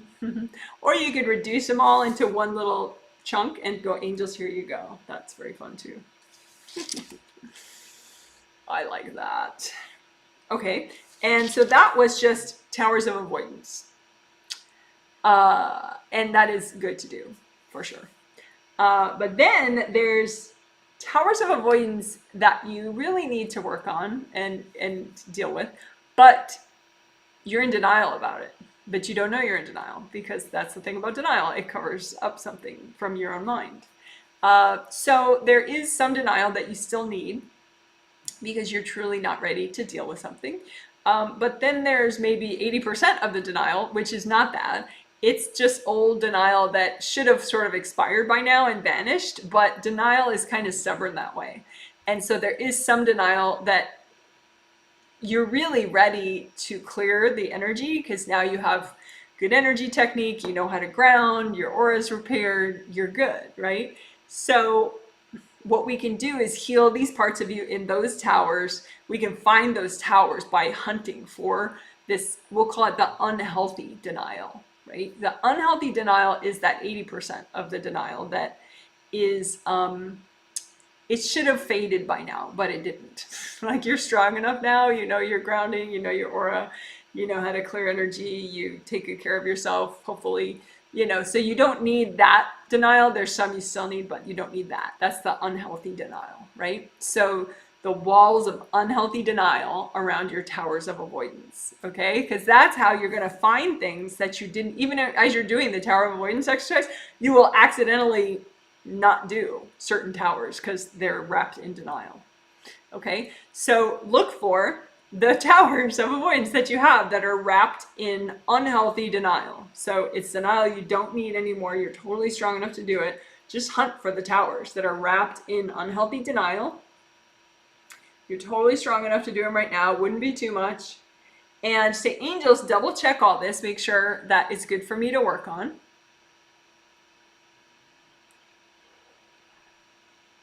And then go ahead and let's keep all the walls up, and you can heal that part of you through the walls. It totally works. So just send the gold light into all the towers of avoidance, through the walls of denial, through the avoidance walls. Just say, hi, it's okay. It's time to heal. You're safe. It's okay to heal. You didn't do anything wrong. It's all right. It's time to heal. Just take deep breaths and send gold light to these parts of you that are inside the towers, around the walls of denial, inside the walls of denial. Lots of gold light. It's okay. It's time to heal. It's all right. And so chances are now those parts of you are healed and they came back to you. So they're not in the tower of avoidance anymore. If you still have some parts of you in there, just say, angels, please help me with this.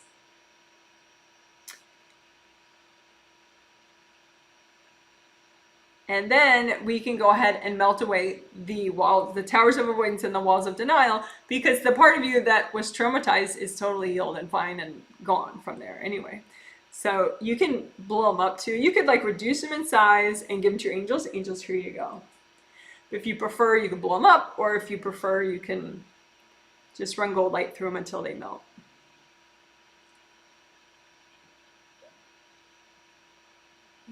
But if you're healing someone else, do not blow up their stuff.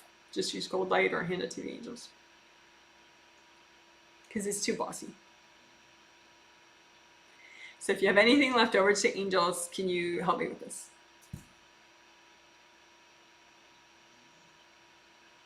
So we'll do one more round of towers of avoidance, walls of denial, specifically for what's in the way of you interacting and engaging in a healthy way with others. Okay, so you want to have healthy interactions with others, as positive as possible, right? So go ahead and imagine any towers of avoidance with denial that are healthy and gentle to deal with right now, that if you deal with them, it's going to help you to engage and have healthy interactions with others. Okay, so imagine that maybe some of the towers don't have avoidance around them, denial around them, some of them do. And you say, angels, can you double check this is all good for me to work on right now? And then heal the parts of you through the walls. That's fine. You just send the gold light through the walls and talk to these parts of you through the walls. That's fine. Just say, hey, it's okay. It's time to heal. It's okay. It's all right. It's okay. It's time to heal. It's okay. It's time to heal. It's all right.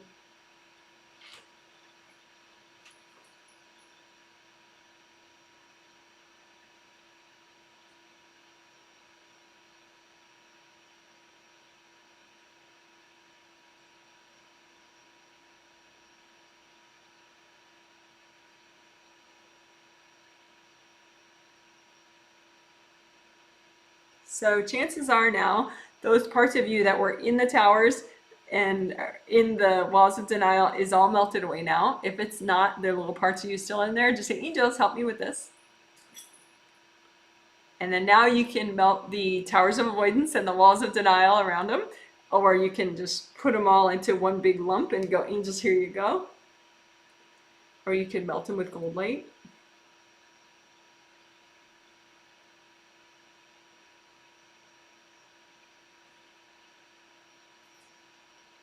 And it's good to get this stuff gone. Even if the parts of you are healed, you might think, wow, I don't need to melt these. But you don't want to leave that stuff in your space, the avoidance energy, the denial energy.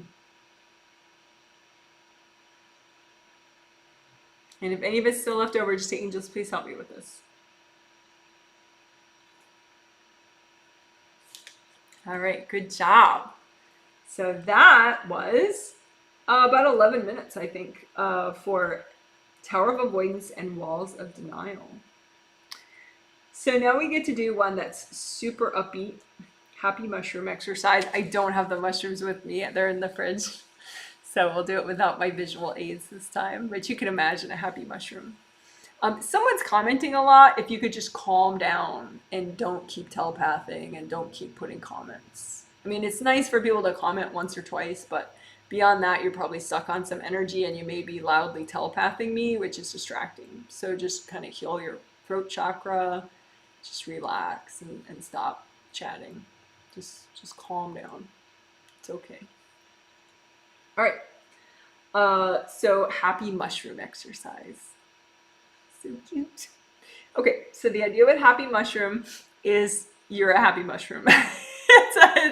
You imagine. If you don't like being a happy mushroom, be a happy something else. But the idea is that the certain kind of mushrooms that I grow in my yard, they grow in wood chips. And so, and with the mycelium of the mushrooms, the like little network of the mushrooms to grow in the wood chips get all clumpy.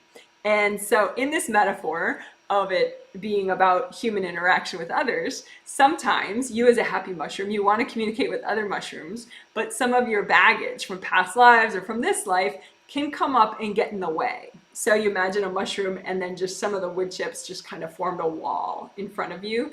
They just got kind of stirred up because all the mushrooms grow up out of the wood chips and poke up some of the wood chips. And so anyway, you're the happy mushroom. Here are other mushrooms you want to interact with, and then here's a wall of just chunky wood chips it's your old baggage that you're probably not even aware of, but it impacts you and it impacts your communication, so it affects everybody, right? So you just imagine you're the happy mushroom, imagine your wall of wood chips that's in the way, which is old baggage impacting your healthy interaction and engagement with others, and you want to get rid of it. Get rid of your wood chip wall. So you can, again, reduce it in size, hand it to your angels. Angels, here you go. Or you can melt it with gold light. Just imagine all the lumpy wall of wood chips that's in between you and other people, and just melt that with gold light. Because you don't need baggage walls. That's not going to help. Not going to keep you safe. So just melt that away. And make sure you're grounded. Let's double check your grounding. Nice, big, wide grounding all the way down to the core of the earth.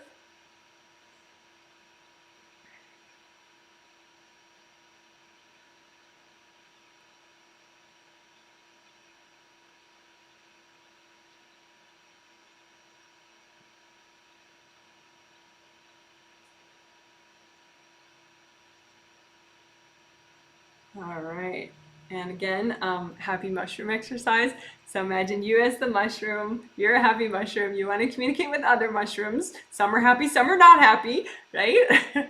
Some are invasive, some, they're not perfect. This is just real life, right? So you're the happy mushroom, but there are whatever different variety of mushrooms all around the world, right? And you want to communicate. And so sometimes, well, really all the time, there's some type of baggage that can trigger when you're around other people trying to communicate, or just trying to communicate at home by email, right? So you just imagine whatever's impacting your communications, whatever baggage you have that's impacting your healthy interaction and engagement with others, right? And just imagine that like a big wall of wood chips, and then just reduce the wood chip wall in size and hand it to your angels. Angels, here you go. Okay, one more time. Happy mushroom, wall of wood chips, and you can blow it up if it's your wall, if you're healing yourself, or you can use lots of gold light. Lots of gold light, and just melt your wood chip wall. All right. Melt it, melt it, melt it, melt it.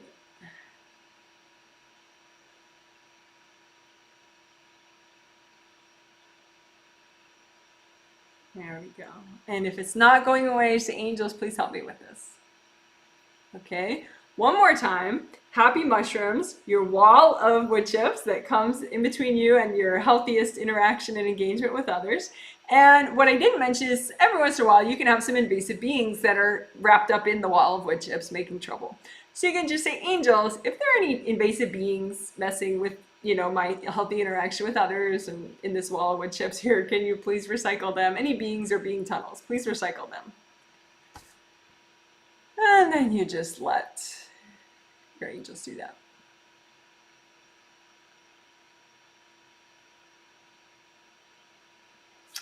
Okay. Good. So that is healthy mushroom exercise, happy mushroom exercise. You can do that whenever you want. And it's funny because this stuff is subconscious. So you really might think, oh, I interact fine with others. I don't need that one. But if you do that exercise, you might find unintended pleasant results. Like I said on the Friday healing, my neighbors came, well, I said in the Sunday healing, because right after the Friday healing, after we did happy mushroom exercise for so much, my neighbors came over and they're totally nice and they never come over. And so even if you think you don't need it, it's good to do because it's subconscious stuff. You didn't know it was there. Okay, so that was happy mushroom exercise. Little 5-minute version of that. Okay, so now let's do mood bench one more time really quickly because we already did it at the start of all these little exercises. And then we'll do inner magnet and then we'll probably just reground and be done. Okay, so mood bench. So imagine a big, long, say, picnic bench, and the conscious part of you and what mood you're consciously in, that's you on the bench, on one part of the bench. But then there's a lot of room on this bench. Make a lot of room on your bench, right? Because there are lots of subconscious parts of you subconsciously in different moods from different time periods, different past lives even. Because if something's unpleasant, stressful, whatever, sometimes it's easy to get stuck in that experience, and so a little bit of your energy is still stuck in that experience. And so just acknowledge all those little parts of you that are healthy and gentle to heal right now, and then just heal all those parts of you, the conscious part of you, but all the other parts of you. Just everybody gets gold light, everybody gets healing. It's okay. It's okay. There's nothing wrong with feeling super angry or super sad or super, depressed. It's just that, it's just a result of what you went through, and it's okay to heal now. It's okay. You're safe. You can heal. It's all right. It's okay. It's time to heal. You can bring up red earth energy and soak all these parts of you. You can bring up orange earth energy and soak all these parts of you. You can bring up yellow earth energy from the core of the earth and soak all these parts of you. And more gold light. And again, you just want to heal all these parts of you. Every part of you deserves a healing. Even the part of you that's grumpy, that's sad, that's angry, that whatever you think you shouldn't feel, it's okay. That part of you really deserves a healing. So just heal all these little parts of you. It's okay. And you can even say, angels, help me do this. And because when you heal those parts of you, then they no longer feel that way. And then that energy comes back to you in the present, and then you're more stable and more present. And it's really nice.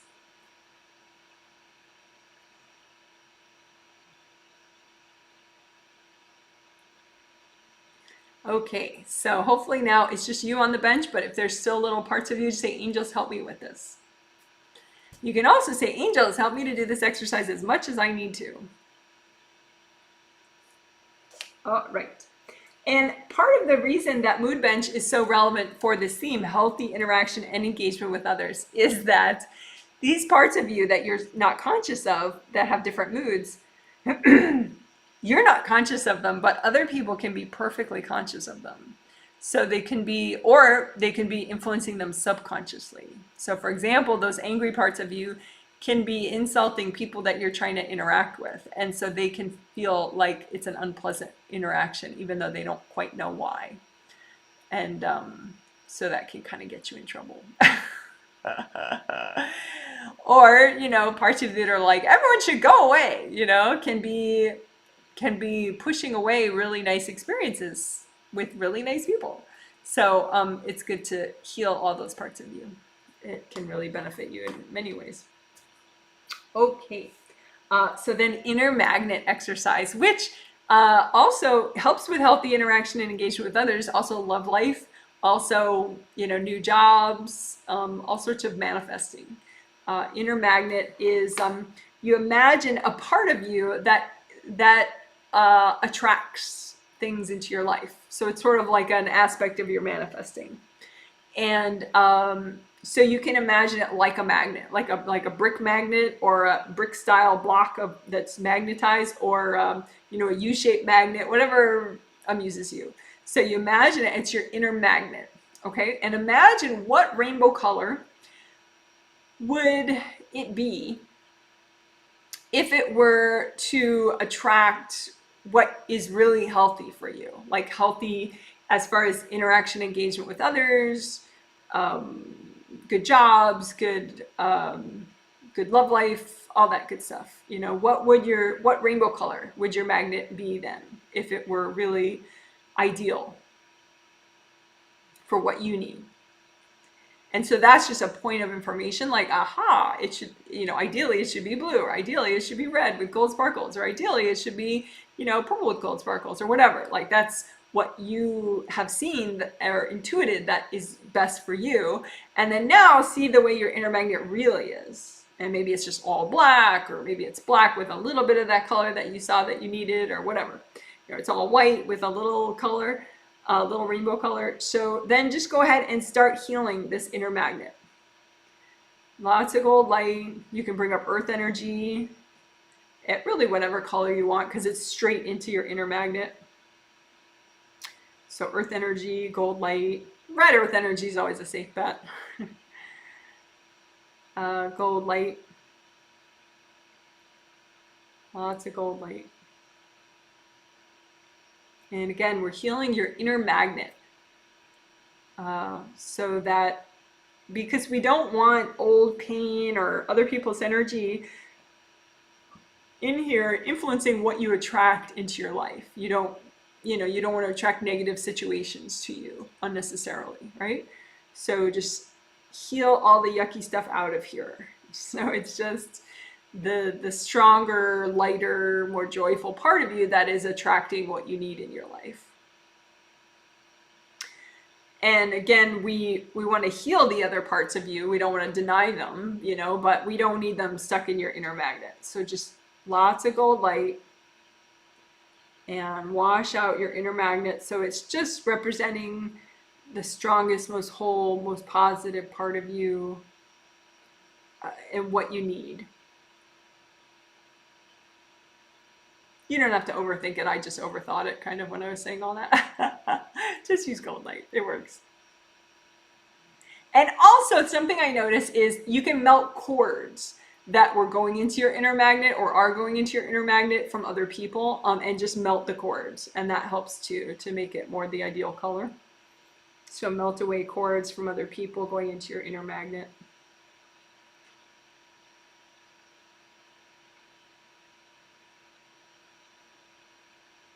And then you can say too, angels, can you please bless my inner magnet? Can you please bless my manifesting?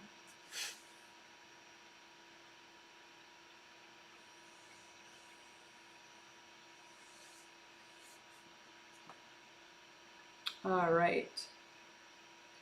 So I'm going to check where people are at. I think we're very close to being done.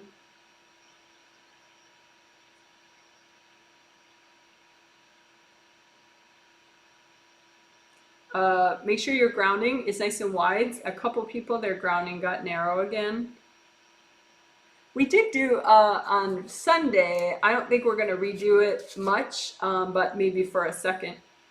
On Sunday, I called it proactive retraining of grounding. So you're retraining yourself to still keep wide and flowing grounding when you're triggered. So we could kind of do a mini version of that. Just imagine any energy blocks in the front of your aura that are triggered, and then comb through your grounding and make sure it's unblocked. And you're training yourself to not just now clear your triggers and widen your grounding, but in the future, when like you feel like you're getting triggered, just say, it's all right, it's okay. When I'm triggered, I can still be grounded. I can still keep my grounding in the back, in the center. I can still keep my grounding wide and flowing, even if I'm triggered, because that way I'll be more likely to release the energy that's bothering me. So it's okay. You can have triggered energy, stay grounded, and then clear the triggered energy. It's all right.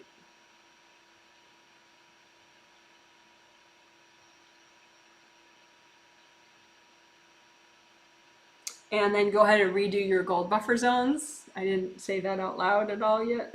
There is a reference video for that.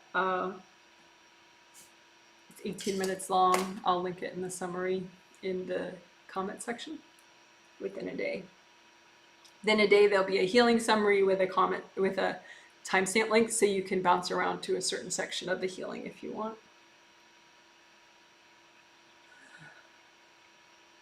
So you can say, angels, can you please give me a blessing and a healing?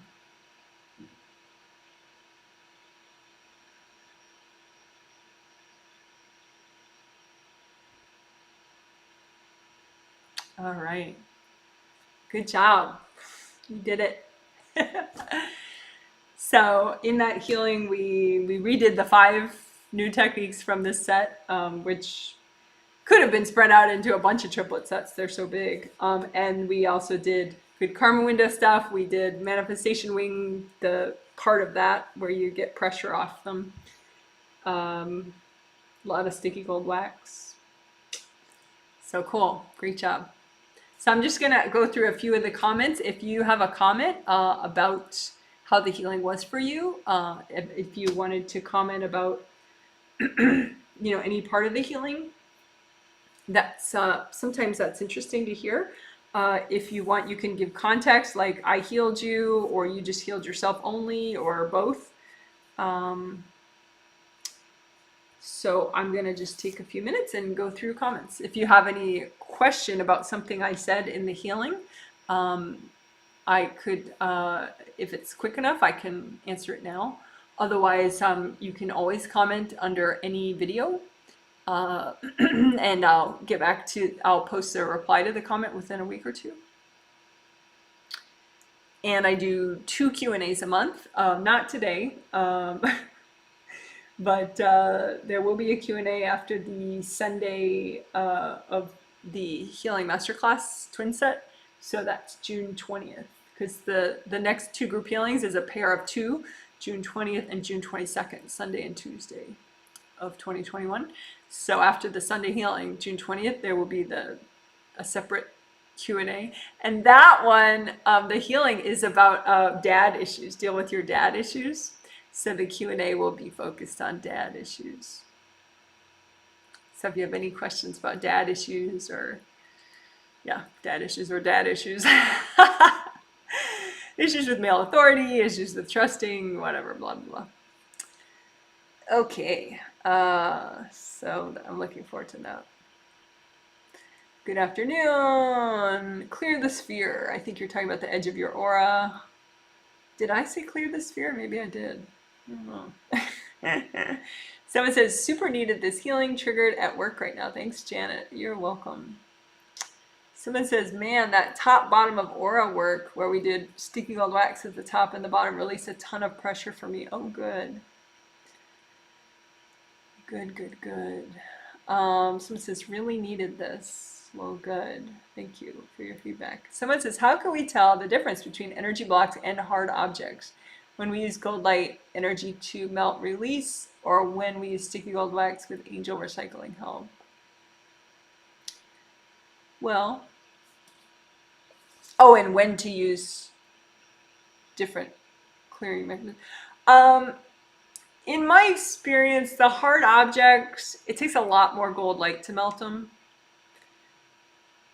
So I typically just lift them out with my hands or with wax. Like if I had, like say I'm doing like my CV meridian, right? It starts in the crotch, goes up to the tip of the tongue, right? Say I see like about 8 little spear thingies poking through there, right? So I could just do sticky gold wax on the whole thing and just go and lift them all out and go, angels, here you go, right?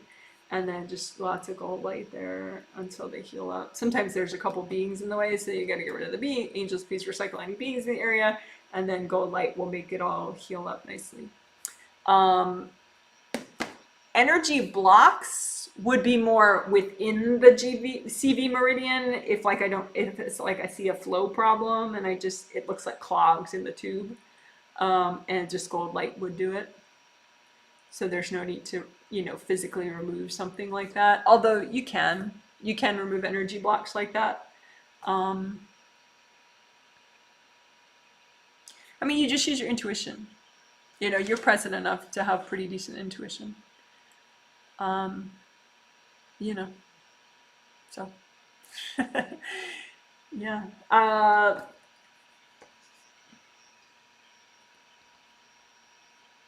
Yeah, I don't think you really, your intuition should be good enough.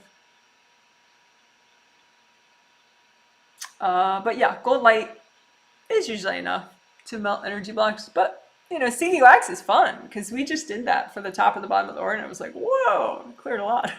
I think sticky gold wax is a little more forceful, you know. And like removing it like physically like that tends to be, I think, a little more thorough than if you just melt it right in place. If you melt it right in place, maybe you're getting like 70% of it, but then 30% of it might still be there. So if you sticky gold wax like 2 or 3 times, then maybe you're more likely to get it all. But just do what's fun, have fun. So here's the whole 4-comment thing that I'm not going to read the whole thing because there was some kind of energy going on with you at the time. So I'm going to read the first one. First of those 4 comments. I generally sleep well, but interesting, as you were healing Kundalini sleep chakras, I felt a whole body shift, more settled, calm, and grounded. My skin not so sensitive, receiving healing. Well, good. I'm glad you like that. Yeah, physical 3-2-1 chakras and the Kundalini chakra. Good. Glad it helped. Thank you for the feedback. Someone says, with this triplet, I noticed it seemed to have a really beneficial effect on my daughters. Isn't that nice? Yeah, and they were not getting this healing, which it's because a parent affects their child's energy so much. Young kids. Like if you're 60 and your kid's 40, then not so much, But if your kids are young, minors that you're under your daily care, they're living in your house, because how present you are sets the tone of the whole house, you and your husband. And so that is a massive shift for them. There's like a lot of probably energy clearing of the whole house that you're more likely to subconsciously do the more present you are. Plus they have that cord to you at the first chakra. So the more present you are, the better your first chakra energy is in your chakra and your first layer, and you're sending some of that to them through that cord. Actually a pretty good amount of it to each child. Young children, there's that first chakra cord. So yeah. So you're saying, I'm curious if they were tuning in on a spirit level while I was getting the healing. Well, yeah, they're tuning in because they're corded to you at all times.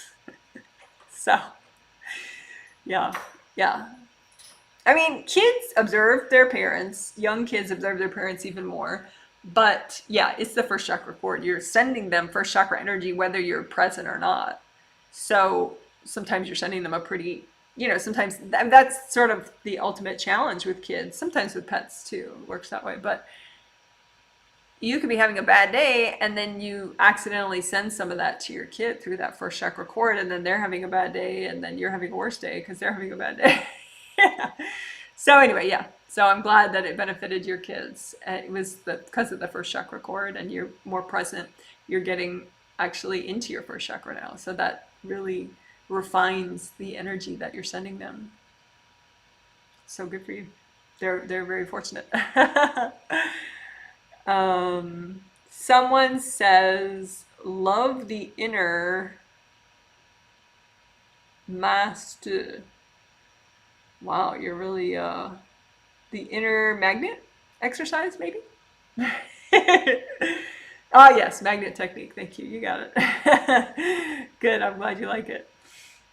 Thanks for the feedback. Someone says, thank you, Janet. You see lots of emojis. Thank you. They're adorable. I like my little flowers. Someone says, I felt so cranky before the healing, and now I feel great. Love the inner magnet technique. I'm glad. Thanks for the feedback. I healed myself, and you healed me. How did my sister do? And you put her initials. Thank you. I appreciate the context about her that you put in the surveys this time. I don't remember that you put as much like information in the past about mental condition that she has, and that's very relevant. So it's good that you mention context for each person I'm healing.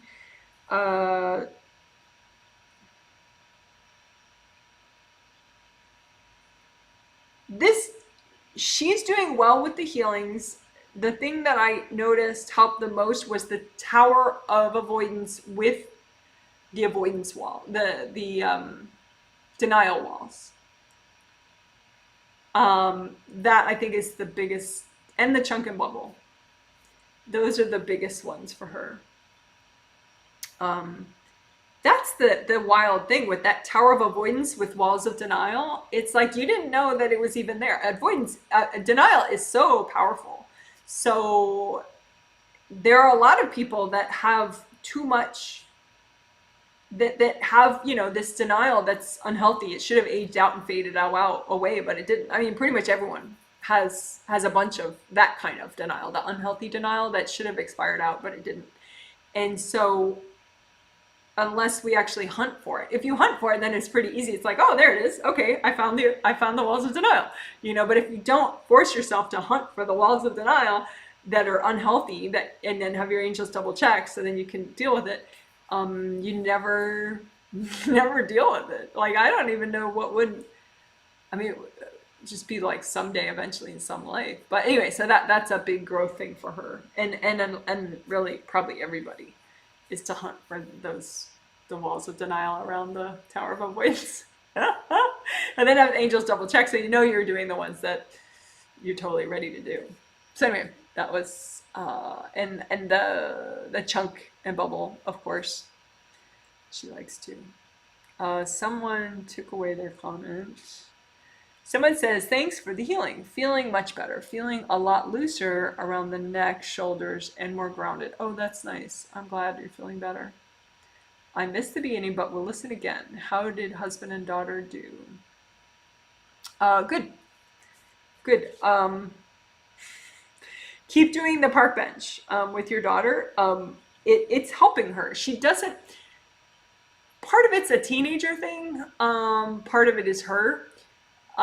She needs that breathing. She needs extra breathing room. She needs that park bench communication style. For other people that don't know, I have 2 videos. If you search Janet Wright park bench communication, you'll find them, or Janet Wright park bench. So not mood bench, which we just did, but a different one. It talks about communication styles. But anyway, she really needs that, and it opens her up to process a lot of things she wouldn't otherwise process if you keep doing that park bench thing with her. And a lot of this baggage is past life stuff, so it's not stuff you did to her, you know? So don't take it personally, you know, that she needs park bench communication, you know, but it helps her. So even though she's not like, Mom, you're amazing, you know, she's just kind of like, you know, keeping to herself or whatever, it is helping her the more park bench you do with her. So yeah.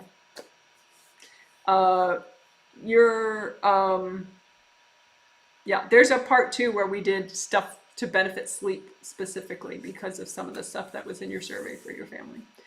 So where was that? That was I didn't write it down. I think it was right before the mood bench stuff. We did 3, 2, 1, physical, 3, 2, 1, and K. At some point, we did physical, 3, 2, 1, and K to help sleep. And it was with sticky gold wax. And that was partially inspired by your family member and your survey. So thank you for your surveys. Somebody says, thank you for the healing. You're very welcome. Gives me a nice flower. I appreciate it. Someone says, hello. I'm still in my first chakra and my legs. Thank you. Off to walk the daycare dog. Am I still in my first chakra and my legs? You are actually in your first chakra. You're half in your legs and half in front of them. So maybe just gold light around your legs, like first and second layer all around your legs, front, back, sides. You know, maybe just do that a little more today. First layer, second layer around your legs. So you can be more fully in your legs. You could think about like your knees and unblock your knees and unblock your ankles.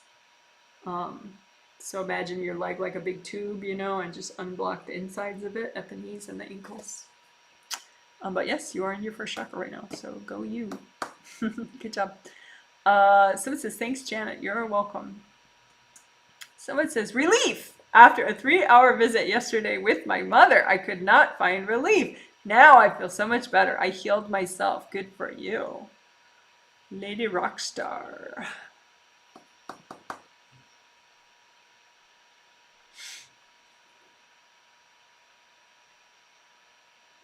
good. Yeah, I think that good karma window stuff in the back and the manifestation wing stuff in the back that we did brought you, I mean, everything helped, but maybe if I had to pick the thing that helped the most.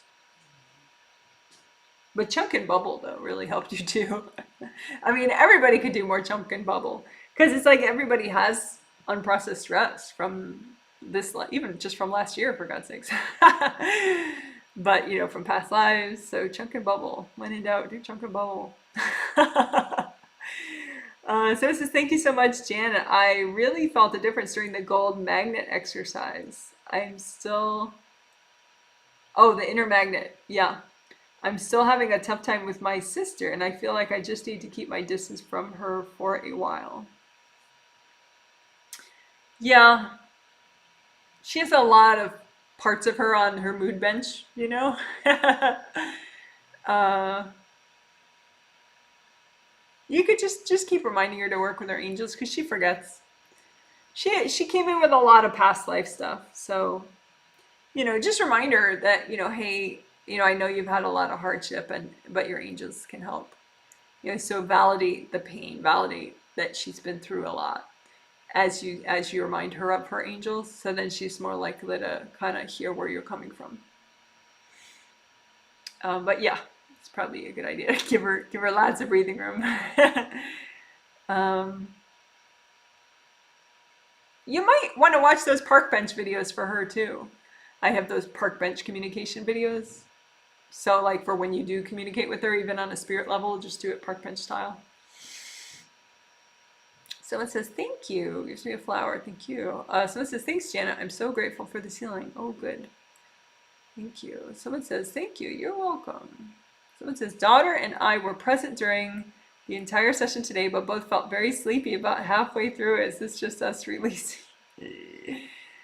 You guys are getting really present really fast. It's funny. Yeah, you guys are just releasing epic amounts. I mean, you're still doing healthy and gentle, but I think just because you needed these healings like 10 years ago, and every day since then. So it's just a little bit of backlog, but if you wanted to do chunk and bubble with her, because you can do a hands-free chunk and bubble and you just have imagine gold clamps that hold down the chunk. So I don't know if that's too much for your daughter, but maybe chunk and bubble could be funny for you guys to practice together.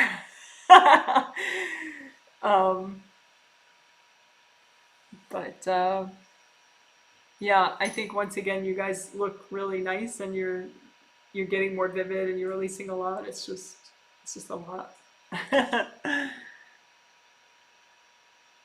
Yeah. So if you can do power naps, that might be nice. Someone says maybe watch funny things, watch sort of lighter hearted things if you can, just something funny, something entertaining. Someone says, in interactions with others, they hold grudges. Do not talk to me. They put me on hold separate. We cannot make them change. They still have control, freak mentality, and do not want to hear from me.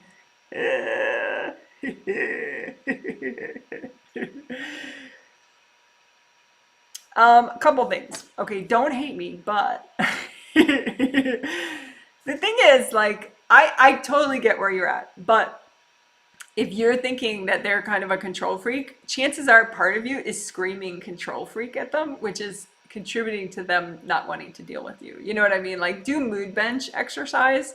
There's a mood bench exercise that we did in today's healing, because it could be offensive that they're not talking to you, right? And that's not wrong. That part of you is very offended, but you want to like heal those parts of you, right? And it could be triggering stressful, traumatic times in past lives when people have stopped talking to you that were very wounding for you, right? So do mood bench exercise for this. I think that would help you a lot in many ways. Maybe, they're not going to transform because you do it, but you'll feel a lot better, which is, most of the point.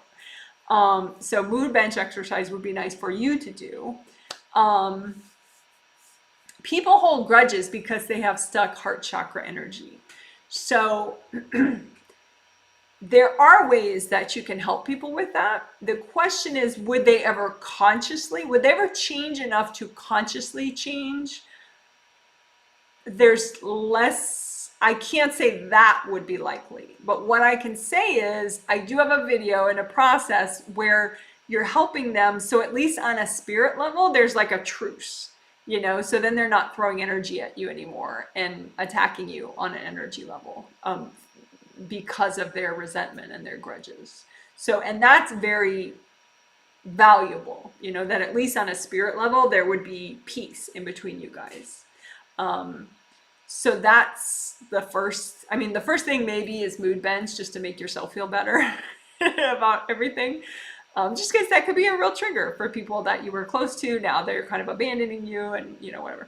So, but anyway, and it could also take care of subconscious parts of you you're not even aware of that get triggered by this situation. But then this video I'm talking about is called Janet, if you search YouTube with the words Janet Wright, Resolve Conflict Boundary Issues.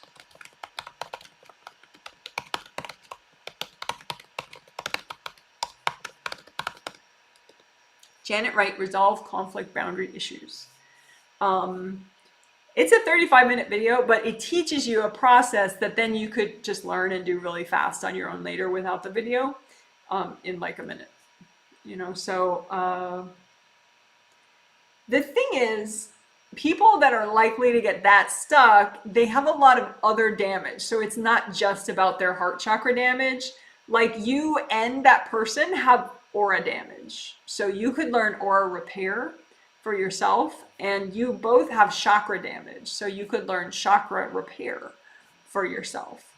Now the question is, what about them? Because they would need to repair their aura and their chakras, or have it repaired, in order to have any chance of consciously losing their, even 10% of their resentment. Because when you're all banged up and bashed up, you don't get unblocked very easily. So in that video, Resolve Conflict Boundary Issues, you're helping them to work with their angels. And it's pretty easy in the video. And it's karmically clean, you're not forcing them. And then once they're working with their angels can repair their aura and their chakras and everything. So at least on a spirit level, they'll get better. They may or may not get better, enough to consciously change their point of view. But it's a start.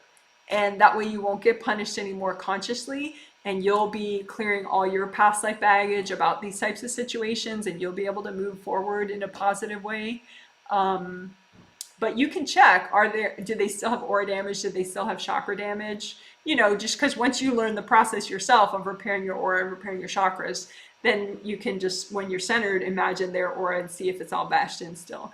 And if it is, just remind them, hey, your angels can repair your aura, your angels can repair your chakras, just so they can get better.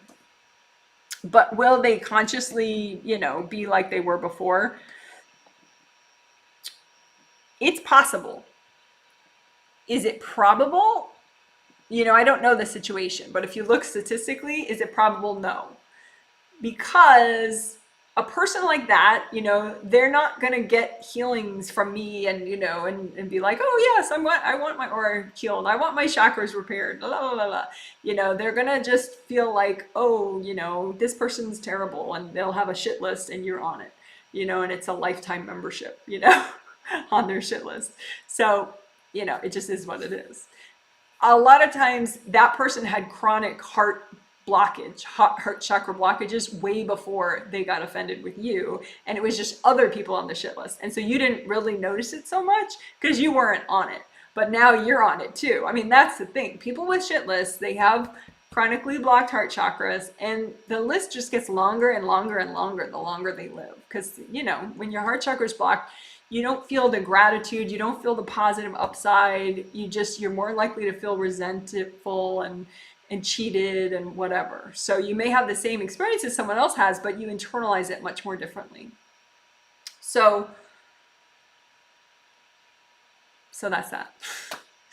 So like as a practitioner, as a business person, it's nice to intuit, you know, how healthy is somebody's heart chakra. And if you know you're working with somebody with a really banged up heart chakra, kind of be careful with them, you know, and if you're a healer, you know, make sure you heal that heart chakra with them, you know, make sure that's a priority to heal their heart chakra, because you don't want to, because if you're working with them consistently but that heart chakra doesn't get better, eventually you're going to be on the shit list. That's just how it works. So hope that makes sense. All right. Someone gives me doggy footprints and human footprints. Thank you very much. They're adorable. Someone says, she just smiled so big when you said that. Oh, hey. Hi. You're awesome. Hello, hello. All right. Thank you. Someone says, thanks for the healing, Janet. I feel so centered and full of energy. Love all the new techniques. Oh, good. Glad to hear it. Definitely some naps in store. She has been so much more alert and engaged. Thank you so much, Janet. Great to hear. I'm good. Glad that's great. Someone says, thank you again for this and your healing today. You're welcome. Very welcome. I don't know who you are in real life. If you did want to email me and say, oh, that's my name, I'll try to learn it. Because you say that you implying that I healed you, but I don't know that that's the case, because it seemed like you had a lot of aura damage. So you could email me and let me know which it is. Janet at janetwrightreadings.com is my email address. All right, so you guys are awesome. Congratulations for working on your energy. That is really wonderful. Good for you. And like I said, the next group healing is a set of 2 group healings later this month, June 20th and 22nd. Deal with your dad issues from this and past lives. So even if, you know, you were lucky enough to have a great relationship with your father in this life, there's no doubt that you had some drama in father relationships in past lives, or in your experience of being a father in past lives. So it's a great topic to heal and work, and I'm excited. All right. Thank you so much. Bye. Oh, should we end with animal cam? Yeah, we should end with animal cam. We should always end with animal cam. All right, so that's Bambi right there. She's not really facing me. Should we try to wake her up? Bambi! Bambi! Oh, that's my baby Bambi. Hi, Bambi. And then this is Zen up here, I think. No, that's Smokey. Smokey's up there on top of the pillow. And then I will open up the carrier so you can see Izzy as we wrap up. So see, he's in that carrier right there. He actually likes it in there. He's got all sorts of toys in there, and the cats can't bother him in there, and the pillow is really good in there. It's like this memory foam pillow. Okay, let's see.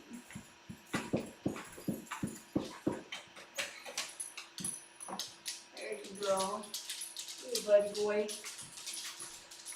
So that's Izzy. Izzy, busy. Come here. Oh, he's drinking water right now. Izzy, come here for the camera. There you go. Alrighty, let's see. Is Abel gonna come on? Abel! Abel! Come here. You see it? There you go. That's Abel. Alright, well, I gotta take these puppies out. So bye. Thank you very much. You're awesome.